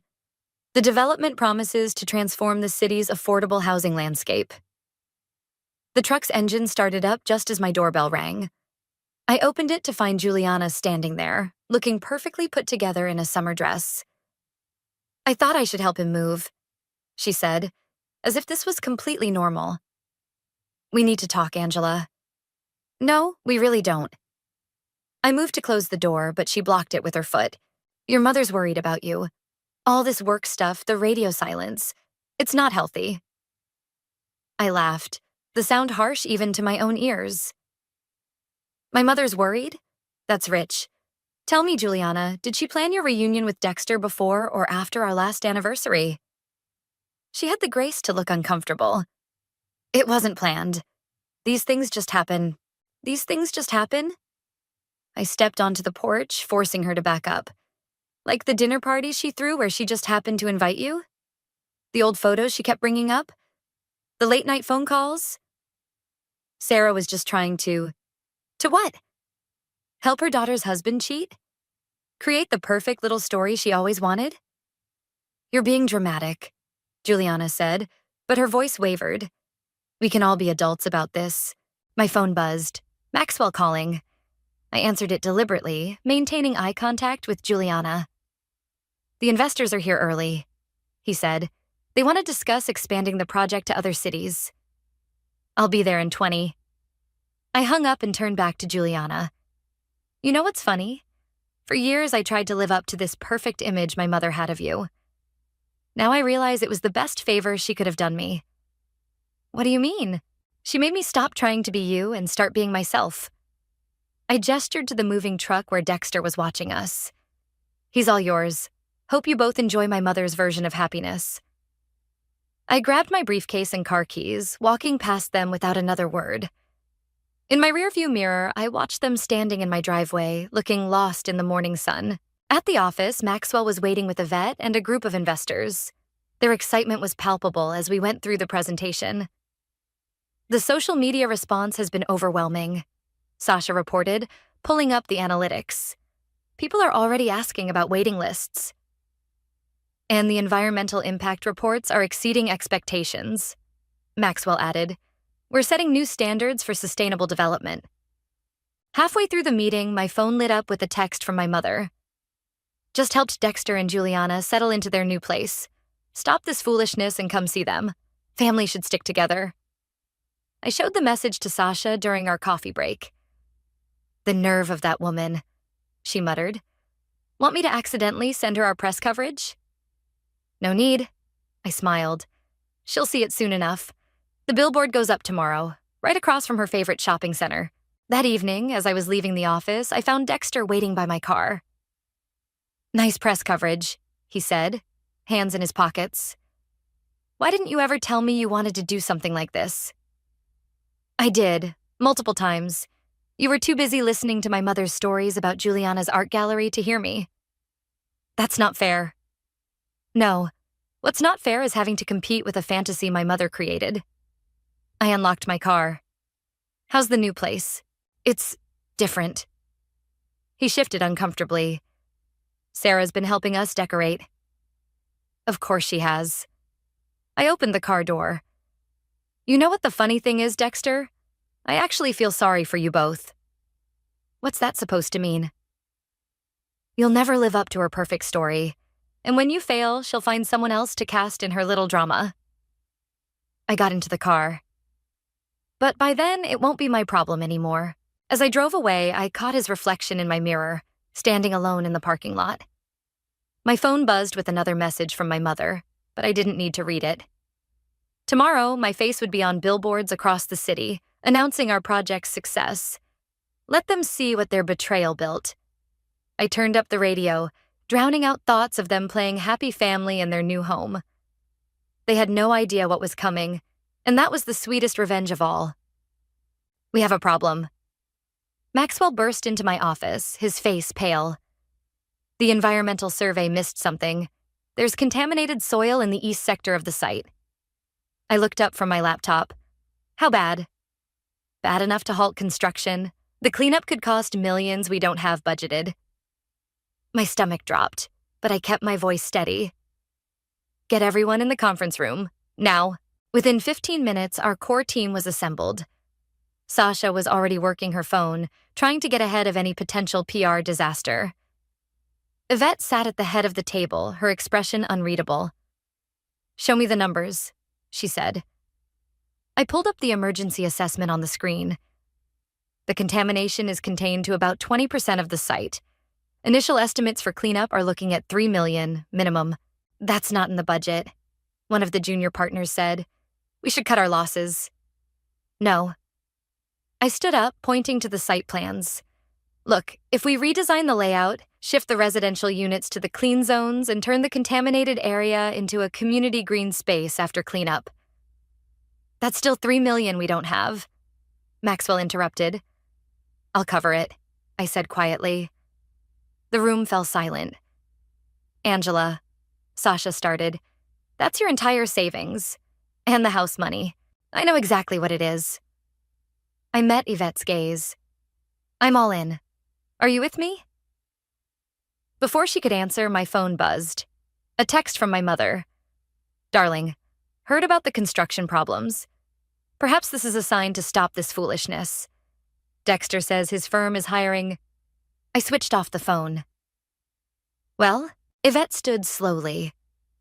Match her investment, she told the room. I want everyone who believes in this project to put their money where their mouth is. Angela's right. We're not stopping now. The next few hours were a blur of calls, contracts, and commitments. By evening, we had the funding secured, but the stress had left its mark. I sat alone in my office, staring at the city lights, when Sasha walked in with 2 glasses of wine. Your mother's been calling me, she said, handing me a glass. Apparently, Juliana's gallery is struggling. She thought maybe you could help out for family's sake. I took a long sip. The gallery was my mother's idea, wasn't it? Yep. Convinced Juliana to quit her stable job and follow her passion. Sasha made air quotes. Just like she convinced Dexter that you were holding him back. How do you know that? Small town. People talk. She sat on my desk.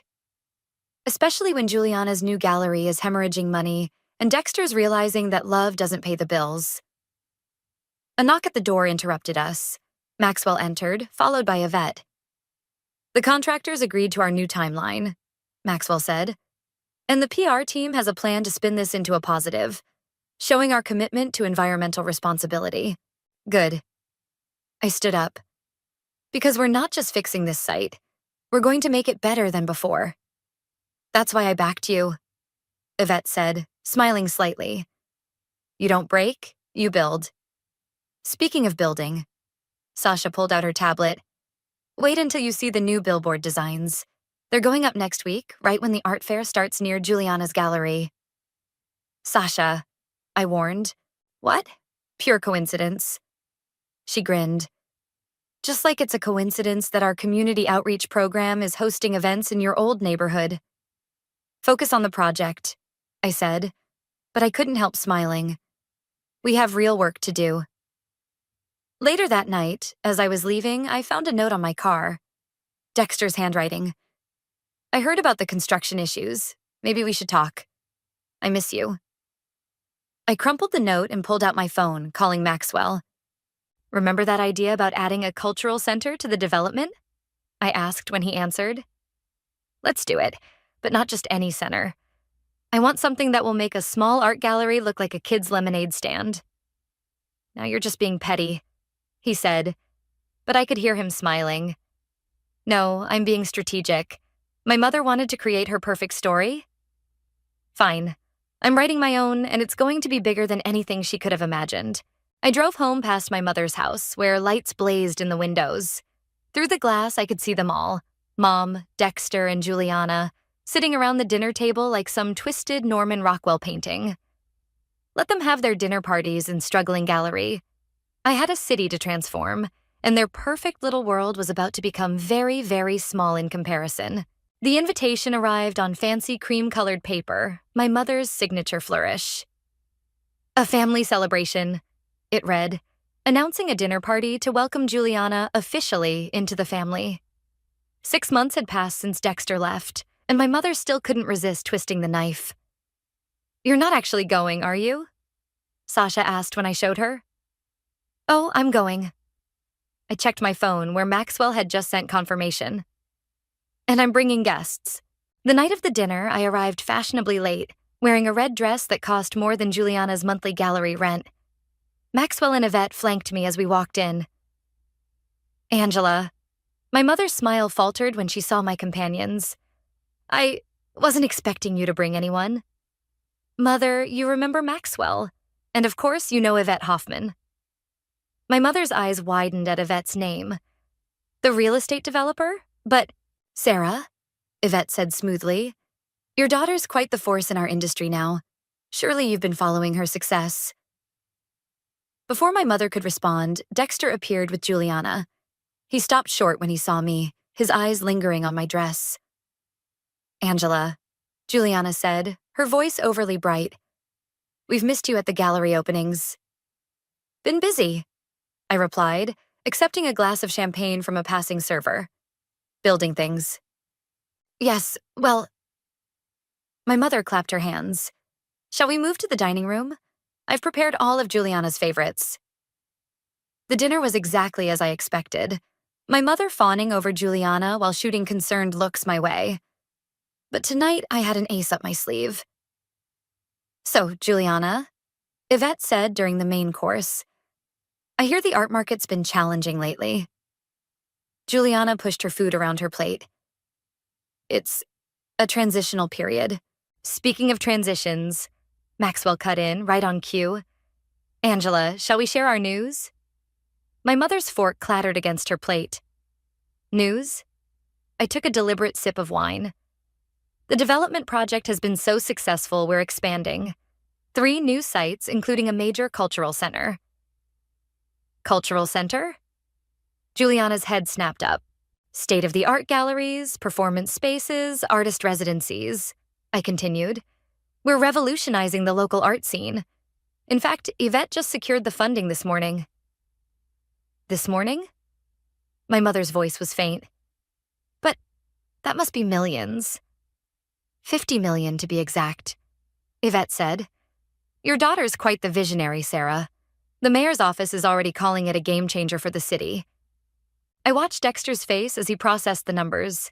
He worked in finance. He knew exactly what this meant. But that's, Juliana started. More than 10 times your gallery's annual revenue? I finished for her. Yes, it is. My mother stood abruptly. I need to check on dessert. Let me help, I said, following her into the kitchen. She was gripping the counter when I entered. Was this necessary? Bringing them here, flaunting your success? Necessary? No. Satisfying? Absolutely. I leaned against the door frame. You spent years trying to make me feel small, Mom, pushing Dexter toward Juliana, undermining every choice I made. I was trying to help. You were trying to control, to create your perfect story. Well, guess what? My story's bigger than anything you could have written for me. Angela, the Cultural Center opens next spring. I cut her off. We're already booked solid with international artists. Funny how your perfect couple's struggling gallery seems a bit provincial in comparison. Back in the dining room, Dexter was deep in conversation with Maxwell about investment opportunities. Juliana sat silent, pushing dessert around her plate. Everything all right? Yvette asked them. You both seem quiet. Fine, Juliana said quickly. Just processing. A lot to process, I agreed, sitting back down. But isn't that what family dinners are for? Sharing big news? My mother returned, her perfect hostess mask slightly cracked. More wine, anyone? Actually, we should go. I stood, gathering my things. Early meeting tomorrow. We're announcing the Cultural Center's first season of exhibitions. I'll walk you out, Dexter said suddenly. At the door, he touched my arm. Angela, Don't. I pulled away. You made your choice, Dexter. Now live with it. As we drove away, Maxwell laughed. That was better than any revenge movie I've ever seen. It wasn't revenge, I said, watching my mother's house disappear in the rearview mirror.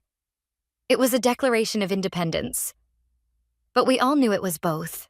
The day of the Cultural Center's press launch dawned bright and clear. I stood at the podium, cameras flashing as I unveiled our vision to the world. The mayor sat to my right, beaming, while Yvette and Maxwell flanked me on the left. This isn't just about buildings, I told the crowd.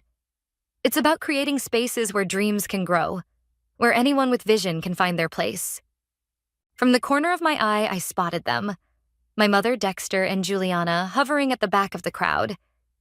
They hadn't been invited, but I knew they'd come. My mother never could resist a public spectacle. After the speeches during the champagne reception, Dexter approached me alone. "Impressive," he said, gesturing at the architectural models. "Really impressive." "Where's Juliana?" I asked, scanning the room. "Shouldn't she be networking? This is an art space after all." He shifted uncomfortably. "She's taking a break from the gallery. Things haven't been going well." "I heard something about major artists pulling out to join our residency program instead." Before he could respond, Maxwell appeared at my side. "Angela, the Japanese investors are here. They're excited about expanding to Tokyo." "Tokyo?" Dexter's eyes widened. "Just the beginning," Maxwell said, not bothering to hide his smile. "Angela's become quite the international name in sustainable development." I excused myself, leaving Dexter standing there. As I worked the room, I caught glimpses of my mother's face, the forced smile growing more strained with each person who came to congratulate me. "Your daughter is remarkable," I overheard the mayor telling her. "She's single-handedly changing the face of our city." "Yes," my mother replied tightly. "She's always been ambitious." Later, during a quiet moment, Sasha pulled me aside. "Juliana's crying in the bathroom. Apparently, her last major artist just signed with us instead of her gallery." "How tragic," I said, but there was no joy in it. The victory felt different than I'd imagined. Not sweet, just final. "Angela." My mother's voice came from behind me. "We need to talk." I turned to face her. She looked older somehow, smaller. "I'm quite busy, Mom." "Please." Her voice cracked slightly. 5 minutes. We stepped onto the balcony overlooking the development site. Construction crews were already at work below, the future taking shape in steel and glass. "I was wrong," she said quietly. "About what specifically? Undermining my marriage? Pushing Dexter toward Juliana? Or just generally trying to control my life? All of it." She gripped the railing. "I thought I knew what was best. I thought Juliana was the perfect match for Dexter, that you were settling for less than you deserved. And now? Now I see that I was the one who didn't see your worth." She turned to me, tears in her eyes. "You've built something extraordinary, Angela. Something I never could have imagined for you. That's the problem, Mom. You never tried to imagine what I could do. You were too busy trying to reshape me into your vision." A commotion inside drew our attention. Through the glass doors, I could see Dexter arguing with Juliana, their perfect facade cracking under the weight of reality. "They're struggling," my mother admitted. "The gallery's failing, and Dexter, he's not the man I thought he was."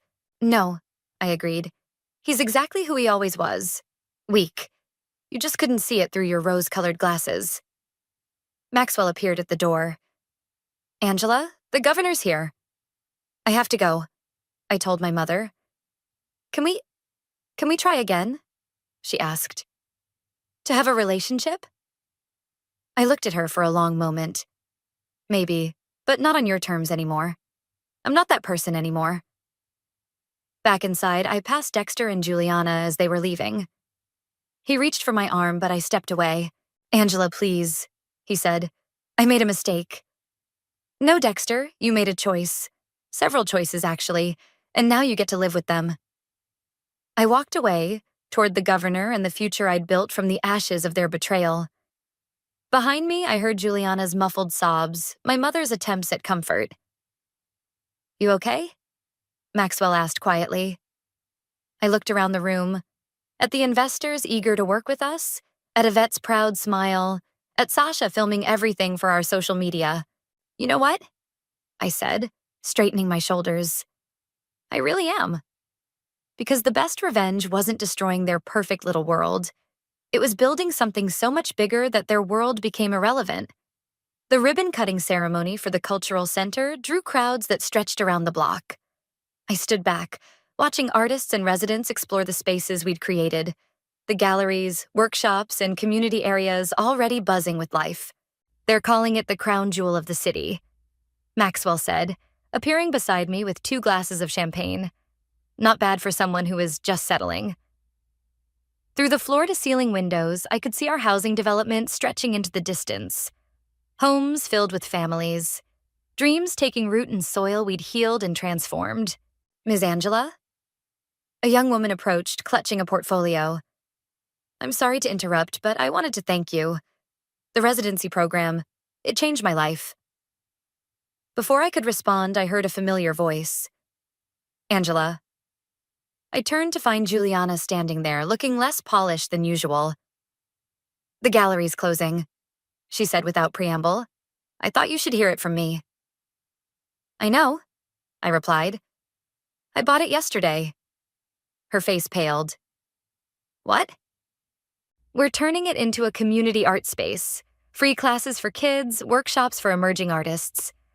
I gestured to the young woman with the portfolio. Maria here will be running it. Juliana's lips trembled. I suppose you're happy now. You've won. This was never about winning, Juliana. It was about building something meaningful. I handed her my card. If you want to teach art classes, call me. But this time, you'll have to earn your place. She left without responding, passing Sasha, who was approaching with Yvette. Your mother's here, Sasha warned. She's by the main entrance. I found her standing alone, staring at the donor wall where her name was conspicuously absent. Hello, Mom. This is extraordinary, she said softly. All of it. She turned to face me. Dexter moved out last week, back to his old apartment. I heard. I was wrong about so many things. She reached for my hand. Can I show you something? She led me to her car and pulled out a box. Inside were photographs, not the ones of Dexter and Juliana she'd always paraded around, but ones of me. Me graduating college, starting my first job, wedding photos I thought she'd ignored. I kept these too, she said. I got so caught up in the story I thought should happen, I missed the amazing story that was actually unfolding. Mom, let me finish. I saw the community programs you're launching, the families you're helping. You've created something beautiful, Angela. Something real. She closed the box. I'm proud of you, and I'm sorry it took me so long to see you. Before I could respond, Maxwell called out. Angela, the mayor's ready for the dedication. Go, my mother said. This is your moment. As I walked toward the podium, I passed Dexter standing near the back. Our eyes met briefly, but there was nothing left to say. His presence barely registered anymore. Just another face in a crowd that had gathered to celebrate something bigger than our past. Today isn't just about buildings, I told the audience. It's about transformation, about taking broken things and making them whole in new ways, about creating spaces where people can write their own stories. I caught Yvette's proud smile, saw Maxwell and Sasha beaming from the front row. My mother stood at the back, really seeing me perhaps for the first time. Someone once told me I was settling for less than I deserved. I continued.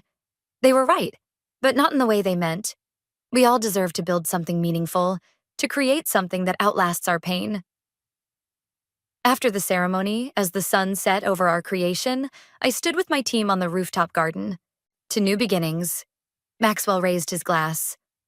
To karma, Sasha added with a wink. To building something real, I said, looking out over the city we'd helped transform.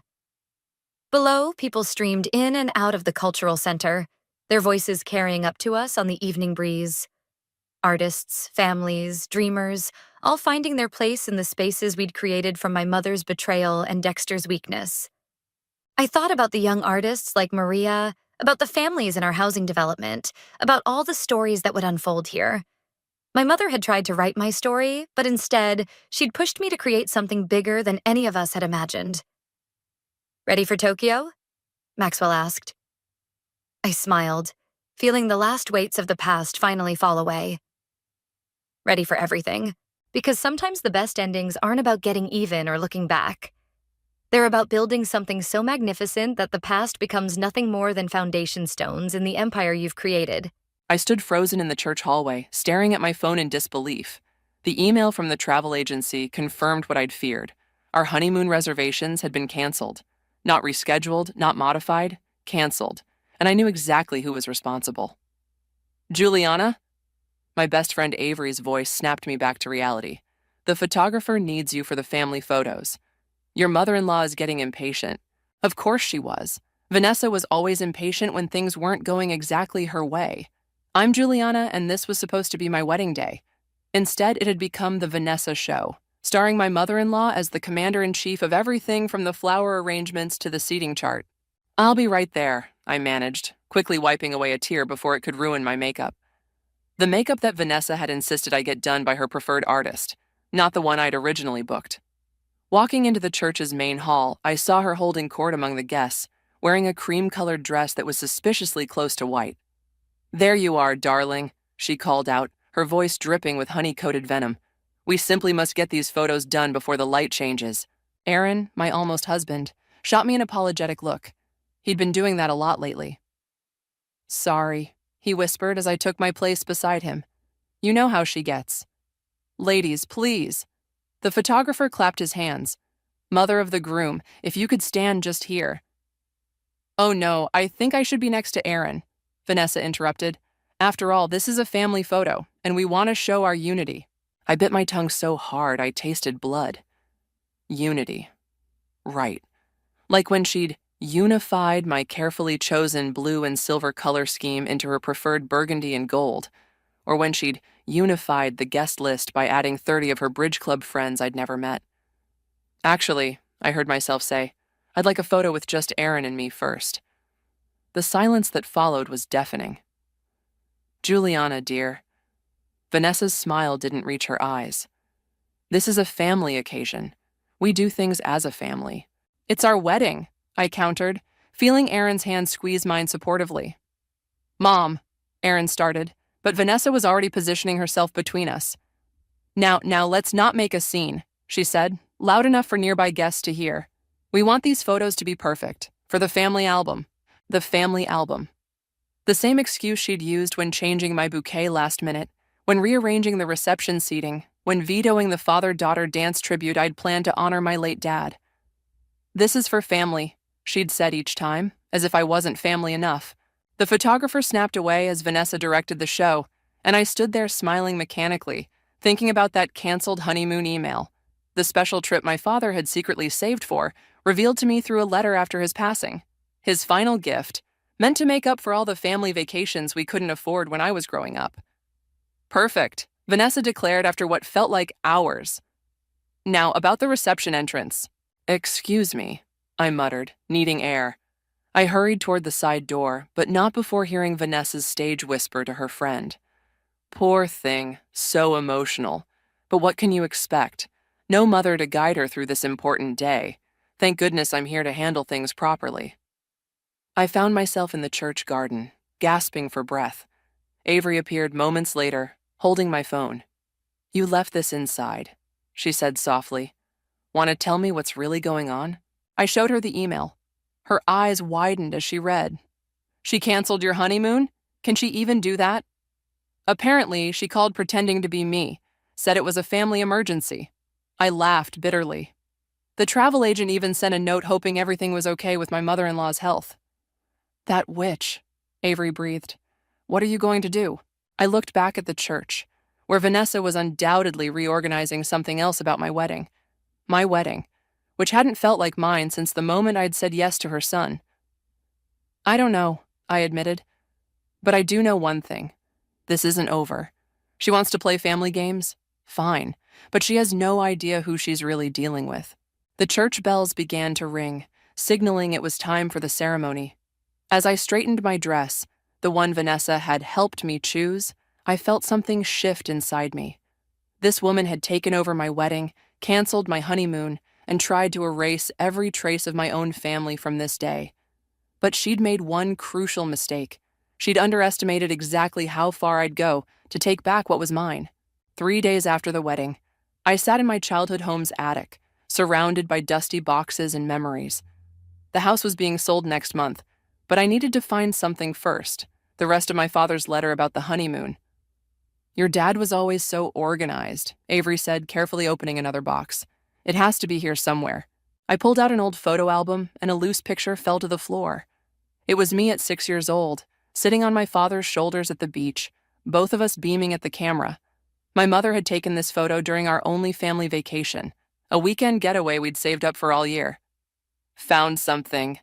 Avery's voice pulled me back. She held up a manila envelope with, "For Juliana's wedding," written in my father's familiar handwriting. My hands trembled as I opened it. Inside was a USB drive, some documents, and the complete letter I'd only partially read before the wedding chaos began. "Read it out loud," Avery urged, scooting closer. "My dearest Julie," I began, my voice catching. "If you're reading this, it means I couldn't be there to walk you down the aisle, but I made sure to leave you something special." The letter detailed how he'd been saving for years, setting aside money from extra jobs and overtime shifts. He'd worked with his old friend Ezekiel, a family lawyer, to set up a special account for my honeymoon fund. "Wait," I said, grabbing my phone. "Ezekiel might still have access to this account." I dialed his number, praying he still worked at the same firm. "Juliana?" His warm voice answered. "I was wondering when you'd call." "You knew about the honeymoon fund?" "Your father made me promise to wait until you contacted me. He wanted it to be a surprise, but he also wanted to make sure no one could interfere with his gift to you." I thought of Vanessa's smug face when she'd announced at the reception that the honeymoon had been regrettably canceled due to family obligations. "Can you help me access it?" I asked. "Come to my office tomorrow at 10. Bring your ID and marriage certificate. And Juliana, your father was very specific about this being your money, no one else's." After hanging up, I plugged the USB drive into my laptop. It contained videos, dozens of them. My father had recorded messages for me over the years. I clicked on one dated just months before he passed away. Julie Bean, his familiar nickname for me, made my eyes water. "I know I won't be there to protect you anymore, but remember what your mother always said. Being kind doesn't mean being weak. You've got her spirit in you, sweetheart. Don't let anyone dim your light." Avery squeezed my hand as we watched more videos. In each one, my father talked about his dreams for me, his pride in my achievements, and most importantly, his hope that I'd find the strength to stand up for myself. "Your mom would have never let anyone push you around like this," Avery said softly. "And neither would your dad." She was right. My mother had been the kindest person I knew, but she was also fiercely protective of our family. Before cancer took her, she'd made me promise to never let anyone make me feel small. My phone buzzed, a text from Vanessa. "Dinner at our house tomorrow night, family meeting to discuss the holiday arrangements. Non-negotiable." "Non-negotiable," I repeated, a plan forming in my mind. "We'll see about that." I called Aaron, who was at work. "Hey, can you meet me at Ezekiel's office tomorrow at 10? Your dad's lawyer? Is everything okay?" "It will be, but I need you to trust me on this." There was a pause. "Is this about what Mom did with the honeymoon?" "Among other things. Aaron, I love you, but I can't keep living like this.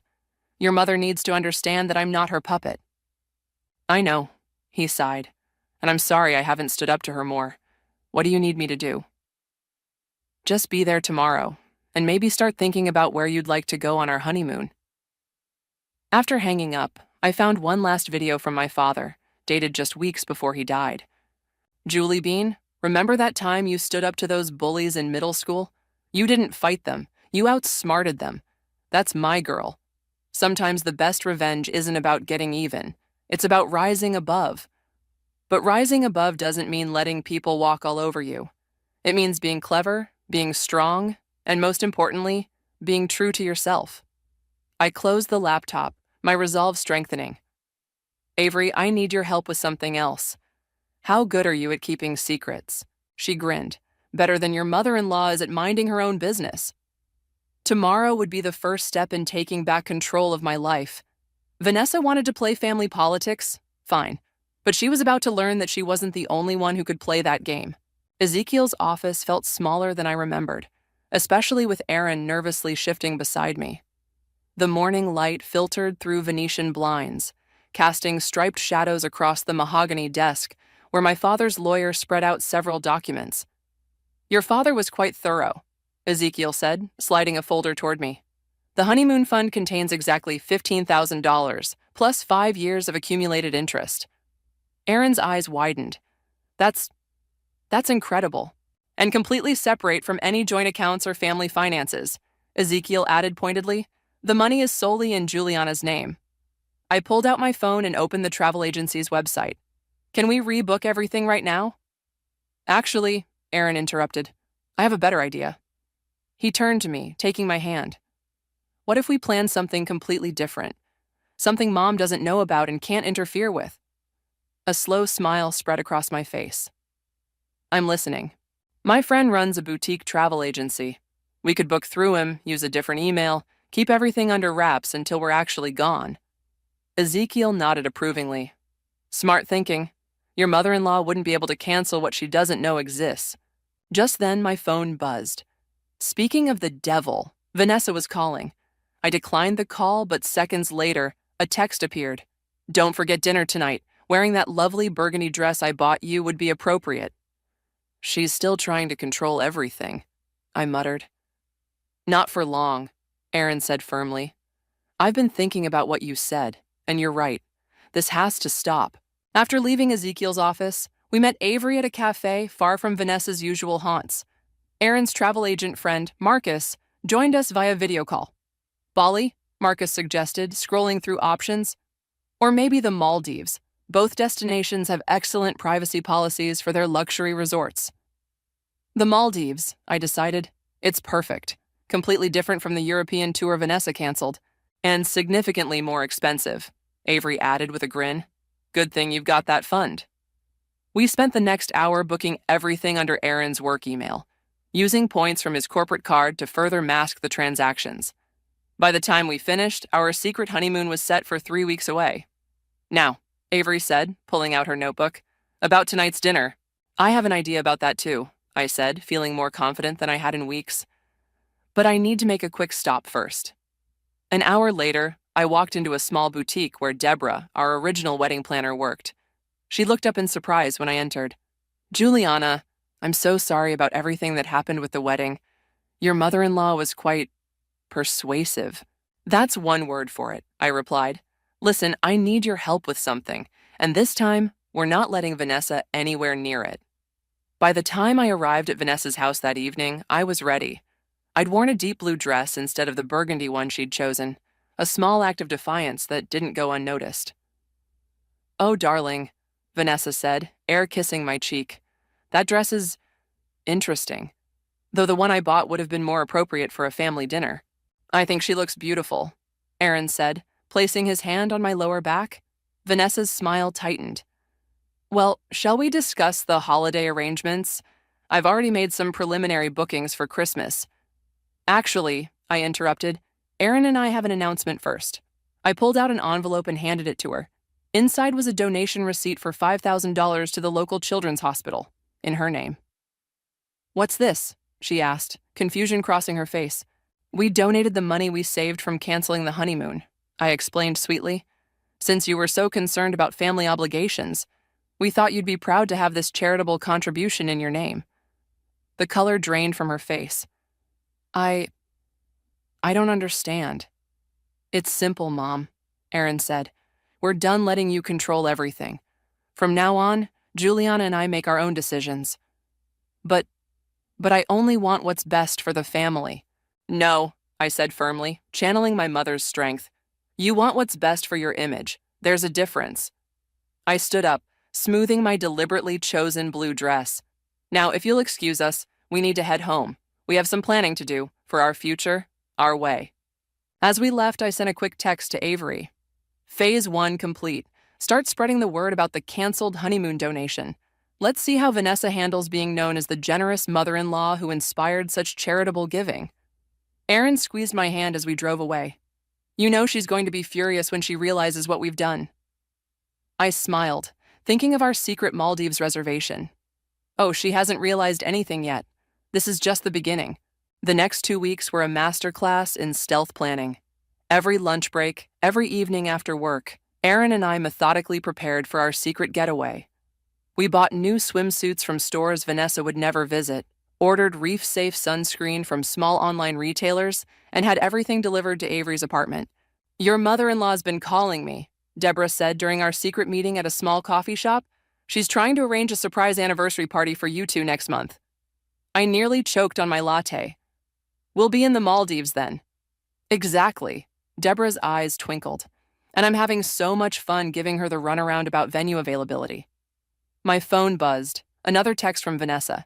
Darling, lunch tomorrow? We need to discuss some family matters. She's getting suspicious, I told Deborah. She's been trying to schedule family lunches almost every day. Keep her busy with small decisions, Deborah advised. It's an old planner's trick. Give her tiny things to control, and she won't see the big picture. Following her advice, I called Vanessa. About lunch tomorrow. Could you help me choose new curtains for the living room instead? Your taste is so impeccable. Oh, I could hear the pleasure in her voice. Of course, darling. I know just the place. That evening, Aaron and I were packing our secret suitcases at Avery's when my phone rang again. This time it was Marcus, the travel agent. We have a situation, he said. Someone's been calling around local travel agencies, asking about bookings under your names. My heart stopped. What? Don't worry, you're not in our system under either of your names, but thought you should know. After hanging up, I paced Avery's living room. She's getting closer. Then we need to throw her off completely, Avery said. She grabbed her laptop and pulled up a travel website. Watch this. She booked a fully refundable trip to Vancouver for the same dates as our Maldives vacation using my email address. Now we wait, she said, grinning. Sure enough, within hours, I received a confirmation email. I forwarded it to Vanessa with a simple message. Looking forward to some quiet time for reflection. The next day, I met Vanessa at an upscale home decor store. She was already examining fabric swatches when I arrived. Burgundy would warm up your living room beautifully, she said, not looking up. I was thinking ocean blue, actually, to match our Vancouver photos when we get back. Her head snapped up. Vancouver? Just a little solo trip. Time to clear my head after everything. Alone? But what about Aaron? What about family? Aaron understands I need space, especially after the honeymoon situation. Vanessa's face tightened. I only canceled that trip because it was a family matter, I interrupted sweetly. Yes, you mentioned that. Several times. That evening, I received a series of texts from various family members, all expressing concern about my emotional state and my selfish decision to travel alone. She's rallying the troops, Aaron said, reading over my shoulder. Perfect. I showed him my phone screen. Avery's already canceled the Vancouver booking. Your mom's probably trying to track it down right now to cancel it herself. You're kind of scary sometimes, he said, but he was smiling. I learned from the best. The next morning, I found a note slipped under our apartment door. The handwriting was Vanessa's. Darling, family doesn't keep secrets. Remember that. Is that a threat? Aaron asked, reading the note. No, I said, tucking it into my purse. It's desperation. Later that day, I met with Ezekiel again, showing him the note. Document everything, he advised. Every text, every call, every note, just in case. You think she'd actually try something? I think people who are used to control become unpredictable when they lose it. On my way home, I stopped by my childhood house one last time. The sale was almost complete, but I needed one more thing. In my old bedroom closet, I found what I was looking for, my mother's old journal.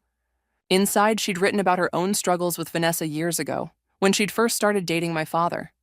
The last entry before she got sick read, "Sometimes the strongest thing you can do is smile in the face of those who want to see you break." My phone buzzed again. Vanessa had sent a group text to the entire family. Concerned about our dear Juliana. Please join us for a family intervention dinner this Saturday. I showed it to Aaron when I got home. He immediately started typing a response, but I stopped him. Wait, I said. Let's give her exactly what she wants. A family dinner where everything comes out in the open. You sure? I thought of our packed suitcases at Avery's, our secret reservations, and the look on Vanessa's face when she realized she'd lost control. Trust me, I said. Saturday's dinner is going to be unforgettable. Saturday evening arrived with the weight of an approaching storm. As Aaron and I pulled up to Vanessa's house, I counted 6 other cars parked outside. She really did invite the whole family, Aaron muttered. Good, I replied, checking my purse one last time. My mother's journal was there, along with a few other carefully chosen items. The more witnesses, the better, Vanessa opened the door before we could knock, wearing a concerned expression that wouldn't have looked out of place on a daytime soap opera. "Oh, darling, we're all so worried about you." The living room was packed with Aaron's relatives, aunts, uncles, cousins, all wearing matching expressions of manufactured concern. Aunt Patricia immediately rushed over to hug me. "We're here to help, dear," she said, patting my cheek. "Vanessa told us everything." "Did she?" I asked, looking directly at my mother-in-law. "What exactly did she tell you?" "About your emotional instability," Uncle Robert chimed in. "The secret trips, the erratic behavior. The charitable donation in my name," Vanessa added, dabbing at her eyes with a tissue, clearly a cry for help. I sat down on the sofa, Aaron's hand supportively on my shoulder. "You're right. We should talk about everything, including this." I pulled out my phone and played a voicemail from the travel agency. "Mrs. Sanders, we're calling to confirm that you authorized the cancellation of your daughter-in-law's honeymoon booking. We'll need written confirmation." The room fell silent. "That's not," Vanessa started. "And these," I continued, pulling out a stack of screenshots. "Every email where you changed our wedding vendors without consulting us. Every message where you overrode our decisions. All documented." Aunt Patricia's concerned expression wavered. "Vanessa, you said the honeymoon was canceled because Juliana was having second thoughts." "She was protecting the family," Uncle Robert defended, but he didn't sound as confident anymore. "No," Aaron spoke up, his voice firm. "She was controlling the family. There's a difference." I opened my mother's journal to a marked page. "Actually, this isn't new behavior. 28 years ago, my mother wrote about how Vanessa tried to break up her relationship with my father. She tried to cancel their wedding venue, too." Vanessa's face went pale. "That's ancient history, is it? Because you're still doing the same things, trying to control everyone, manipulating situations, turning family members against each other." "Everything I do is for this family," Vanessa snapped, her composed facade cracking. "Like canceling the honeymoon my dead father saved up for?" My voice was steady, even as tears threatened. "Was that for the family?" The room erupted in whispers. Aunt Patricia covered her mouth in shock. I didn't know it was from your father," Vanessa stammered. "Would it have mattered if you did?" Before she could answer, my phone buzzed. I checked it. A text from Avery. "Everything's set. Operation Maldives is go." You know what the saddest part is? I stood up, addressing the whole room. "You're so focused on controlling everything that you don't realize how much you're pushing people away. Aaron and I wanted to share our lives with you, but you turned every moment into a power play." "That's not true," Vanessa protested. "Tell them, Aaron." But Aaron shook his head. "No, Mom. Juliana's right. This has to stop. We're leaving now," I announced. "And when we get back, things will be different." "Back? Back from where?" Vanessa demanded. I walked to the door, then turned back with a smile my mother would have been proud of. "That's the thing about family, Vanessa. They don't keep secrets, remember? So I'm sure you'll figure it out." As we drove away, Aaron's phone started blowing up with messages from his relatives. "They're all asking what really happened with the wedding," he said. "Mom's story is falling apart." "Good," I replied. "Let the truth come out. We won't be here to deal with the fallout anyway." 3 days until paradise. Aaron grinned. Back home, I found one final note slipped under our door. But this time it wasn't from Vanessa. It was from Aunt Patricia. "Your mother was one of the kindest people I knew. She would be proud of you for standing up for yourself. P.S. Don't worry about Vanessa. We'll handle her while you're gone. Enjoy the Maldives." Overheard her frantically calling travel agencies earlier. "Your secret's safe with me." I showed the note to Aaron, who laughed. "Mom's going to lose it when she realizes her own sister is on our side." "She's going to lose it anyway when she discovers we're gone," I said. "But for once, there's nothing she can do about it." We spent the rest of the evening packing our official suitcases, the ones we'd leave behind as decoys while we escaped to our real paradise. In 3 days, we'd be on a plane to the Maldives, and Vanessa would finally learn what it felt like to not be in control. Sometimes the best revenge isn't about getting even. It's about getting free. The morning of our escape, I woke up to 17 missed calls from Vanessa and one very interesting text from Deborah. "She's planning a surprise send-off party for your Vancouver trip tonight. Should we let the plan proceed?" "Perfect timing," I told Aaron, showing him the message. "She's playing right into our hands." We spent the morning making a show of packing our decoy suitcases with winter clothes for Vancouver. Right on schedule, Vanessa appeared at our door, practically buzzing with barely contained energy. "Darling, you simply must come to dinner tonight before your trip. The whole family wants to properly say goodbye." "I don't know." I pretended to hesitate. "I insist," she said, that familiar, commanding tone creeping in. "We've reserved the private room at La Maison." Aaron squeezed my hand. "We'll be there, Mom." After she left, we sprang into action. While Aaron picked up our real luggage from Avery's, I met with Deborah one last time. "Everything's set at the restaurant," she confirmed. "I've arranged for the staff to play along. They'll bring out your surprise at exactly 8:15. "And the photographer?" "Ready and waiting. Trust me, you'll want pictures of her face when she realizes what's happening." That evening, we arrived at La Maison to find the entire family already seated. Vanessa had outdone herself, flowers everywhere, a Bon Voyage banner, and what looked like wrapped presents on a side table. "Vancouver is lovely this time of year," Aunt Patricia said with a wink as she hugged me. Vanessa clinked her glass, commanding attention. "Before we begin, I'd like to say something." She stood, adjusting her perfectly pressed blazer. "When I first heard about this solo trip, I was concerned. But now I realize this is exactly what our dear Juliana needs. Time to reflect, to understand the importance of family." I checked my watch. 8:10. "In fact," Vanessa continued, "I've taken the liberty of arranging some activities for you in Vancouver. My friend runs a wonderful family counseling center there." 8:13. "Because family is everything, and sometimes we need guidance to see that clearly." 8:14. "Which is why I've also booked myself a ticket to join you next week." "Actually," I interrupted, standing up as the restaurant staff began wheeling in a large covered presentation board, "I have an announcement of my own." Vanessa's smile froze. "What's this?" "A surprise," Aaron said, joining me. "For everyone." The staff removed the cover, revealing a massive photo collage. Front and center was a picture of our overwater bungalow in the Maldives, surrounded by our itinerary, booking confirmations, and a countdown clock reading, "Takeoff in 10 hours."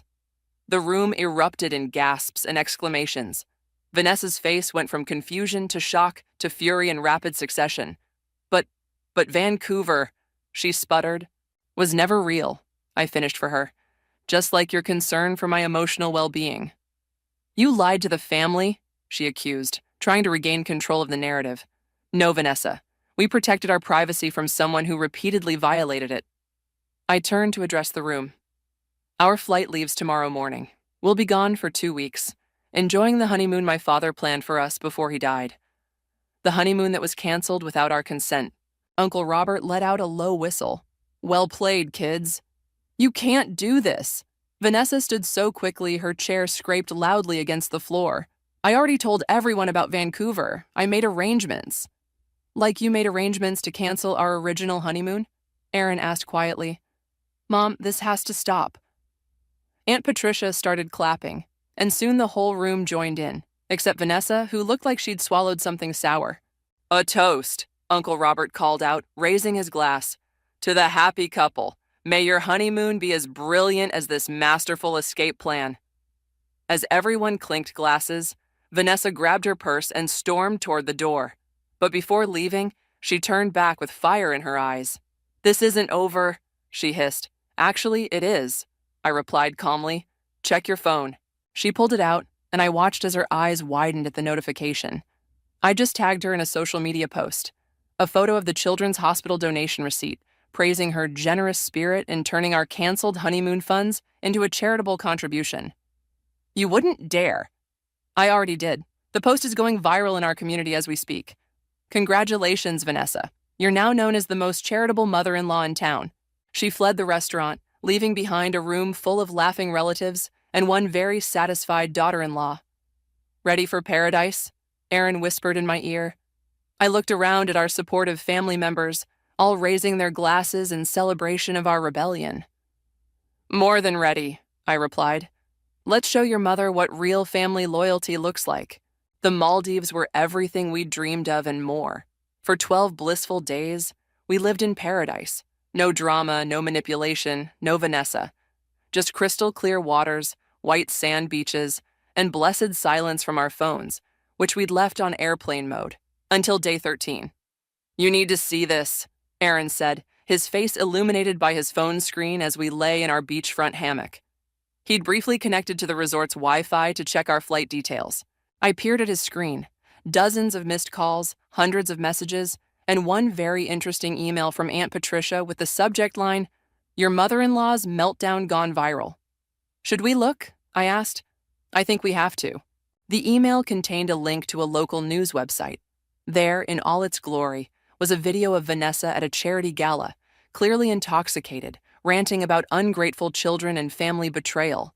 The caption read, "Local philanthropist's public meltdown raises questions about recent charitable donations." "Oh my God," I breathed. "Keep reading," Aaron said. According to Aunt Patricia's email, Vanessa had tried to maintain her image by throwing herself into charity work after our departure. She'd even attempted to take credit for organizing the children's hospital donation. But at the gala, after one too many glasses of champagne, she'd lost it. "Play the video," I said. The footage was shaky but clear enough. There was Vanessa, designer dress slightly askew, gesturing wildly with a champagne glass. "They think they can embarrass me?" She slurred into a microphone she'd apparently grabbed from the event's MC. "I gave them everything. I planned the perfect wedding. And this is how they repay me? By running off to some islands and making me look foolish?" The crowd's uncomfortable murmurs were audible in the background. "And that donation," she continued, "that was supposed to be their honeymoon. I canceled it because they weren't ready for marriage. I did it for them, for family." The video ended with security gently escorting her from the stage. "There's more," Aaron said, scrolling through messages. "The hospital is investigating the donation situation. Mom's Bridge Club has suspended her membership, and..." He paused. "The family's annual Christmas party has been moved to Aunt Patricia's house." I sat up in the hammock. "That's been at your mom's house for 20 years. "Exactly." He looked at me. "You know what this means?" She's lost control of the narrative. Just then, both our phones buzzed simultaneously. A text from Vanessa. "Coming to the airport to meet your return flight. We need to fix this situation immediately." I showed Aaron my screen. How did she even know our flight details? Probably called every airline until she found the booking. He ran a hand through his hair. "What do you want to do?" I thought about it for a moment, then called Deborah. "Already on it," she said before I could even explain. "I can have a car waiting at the private terminal. You won't have to go through the main arrival area." "You're a lifesaver." "Oh, and Juliana, you might want to check your email. The video of Vanessa's meltdown has caught the attention of a women's magazine. They want to interview you about standing up to toxic family dynamics." After hanging up, I found Aaron staring at his phone again. "More family messages?" "No," he said slowly. "It's an email from Dad." My breath caught. Aaron's father had left when he was young, driven away by Vanessa's controlling behavior. He rarely made contact. "He saw the video," Aaron continued. "Says he's proud of us for standing up to her, and..." He swallowed hard. "He wants to meet for coffee when we get back." I squeezed his hand. "Are you okay?" "Yeah, I just never thought..." He shook his head. "Mom's actions didn't just affect us, did they? They've been hurting people for years." Our phones buzzed again. Another message from Vanessa. "This is not a request. Family handles problems together." I looked at Aaron, then at the pristine beach around us, then back at the phone. Finally, I typed a response. "You're right, Vanessa. Family does handle problems together. That's why the entire family watched that video of you at the gala. That's why they're all making their own decisions now. You wanted to talk about family? Let's talk about how you've treated yours for the past 20 years. Aaron read over my shoulder as I typed. "Send it," he said firmly. I hit send, then turned off my phone. We had one more day in paradise, and I intended to enjoy it. "Think she'll be waiting at the main terminal anyway?" Aaron asked. "Probably. But for the first time in her life, she'll be waiting for something she can't control." We settled back into the hammock, listening to the waves. Tomorrow would bring new challenges, but we'd face them together, on our terms, not Vanessa's. The private terminal was quiet when our flight landed. True to her word, Deborah had arranged everything perfectly. A discreet exit, tinted window car waiting, and a text confirming Vanessa was indeed stalking the main terminal. "Ready to face the real world?" Aaron asked as we drove home. Before I could answer, both our phones lit up with notifications. The magazine article about standing up to toxic family relationships had gone live while we were in the air. They used the gala video, Aaron noted, scrolling through the article. They used more than that, I said, reading further. Look, other families are sharing similar stories in the comments. We're not the only ones who've dealt with this. We arrived home to find Aunt Patricia waiting in our driveway. Don't worry, she said, hugging us both. I've been keeping an eye on your place. And you should know, things have changed while you were gone. Inside, she filled us in. After the gala incident, family members had started sharing their own stories of Vanessa's manipulation. Uncle Robert's daughter revealed how Vanessa had sabotaged her college choices. Aaron's cousin admitted she'd eloped because of Vanessa's interference with wedding plans. The dam broke, Aunt Patricia explained. Once one person spoke up, everyone started talking. My phone rang, Vanessa's number. Put it on speaker, Aaron said. Juliana. Vanessa's voice was tightly controlled. I've been trying to reach you. I know. This situation has gotten out of hand. That article, those comments, people don't understand. I need you to make a statement. Explain that it was all a misunderstanding. No. A sharp intake of breath. No? The only misunderstanding was you thinking you could control everyone forever. I am your mother-in-law, and I am your daughter-in-law, not your puppet. The difference is, I never tried to control you. Aaron, Vanessa tried. Surely you understand. I understand perfectly, Mom. Aaron interrupted. I understand why Dad left, why Sarah eloped, why none of your children-in-law want to spend time with you, and I understand that it stops now. Silence filled the line. We're willing to have a relationship with you, I said softly, but it has to be a healthy one. No more manipulation, no more control, no more family ultimatums. And if I refuse? Then you'll lose us, Aaron said simply. Your choice. The line went dead. Aunt Patricia squeezed my hand. That was brave, both of you. A knock at the door made us all jump. It was Deborah, looking excited. Sorry to interrupt, but you need to see this. She pulled up a social media post on her phone. Vanessa just published this. The post was surprisingly short. To my family, I am seeking professional help to address my controlling behavior. I realize now that my actions have caused pain to those I love most. I don't expect immediate forgiveness, but I am committed to change. Is it genuine? Aaron wondered. Look at the comments, Deborah said. The first comment was from Aaron's father. This is a good first step, Vanessa. Perhaps we can all begin to heal. More family members had chimed in, offering cautious support while maintaining firm boundaries. The community of people from the magazine article were also commenting, sharing resources for family therapy and recovery. It's not a perfect ending, I said, but it's a start. My phone buzzed with a text from Vanessa. I would like to meet, just to talk. No demands, no conditions, when you're ready. I showed it to Aaron. He nodded slowly. Tell her we'll think about it, he said, on our terms. I typed a response. We appreciate your willingness to change. Give us time to process everything. Maybe we can get coffee next week, in a public place with clear boundaries. Her reply came quickly. I understand. Thank you for the chance. Later that evening, as Aaron and I unpacked our suitcases, I found my mother's journal at the bottom of my carry-on. Opening it to a random page, I read her words. Love doesn't demand control. It offers freedom to grow, to change, to become. What are you thinking? Aaron asked, noticing my smile. That sometimes the happy ending isn't about winning or losing. It's about breaking free and giving others the chance to do the same. He pulled me close. Think Mom will actually change? I don't know. But that's not our responsibility. We've shown her, and everyone else, that it's possible to stand up for yourself while still leaving the door open for healing. Speaking of doors, Aaron grinned, should we tell her we're house hunting in another neighborhood? Let's save that conversation for another day.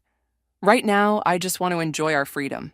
Outside, the sun was setting on our first day back, not as newlyweds under Vanessa's thumb, but as partners who had faced manipulation and emerged stronger. Whatever came next, we would face it together on our own terms.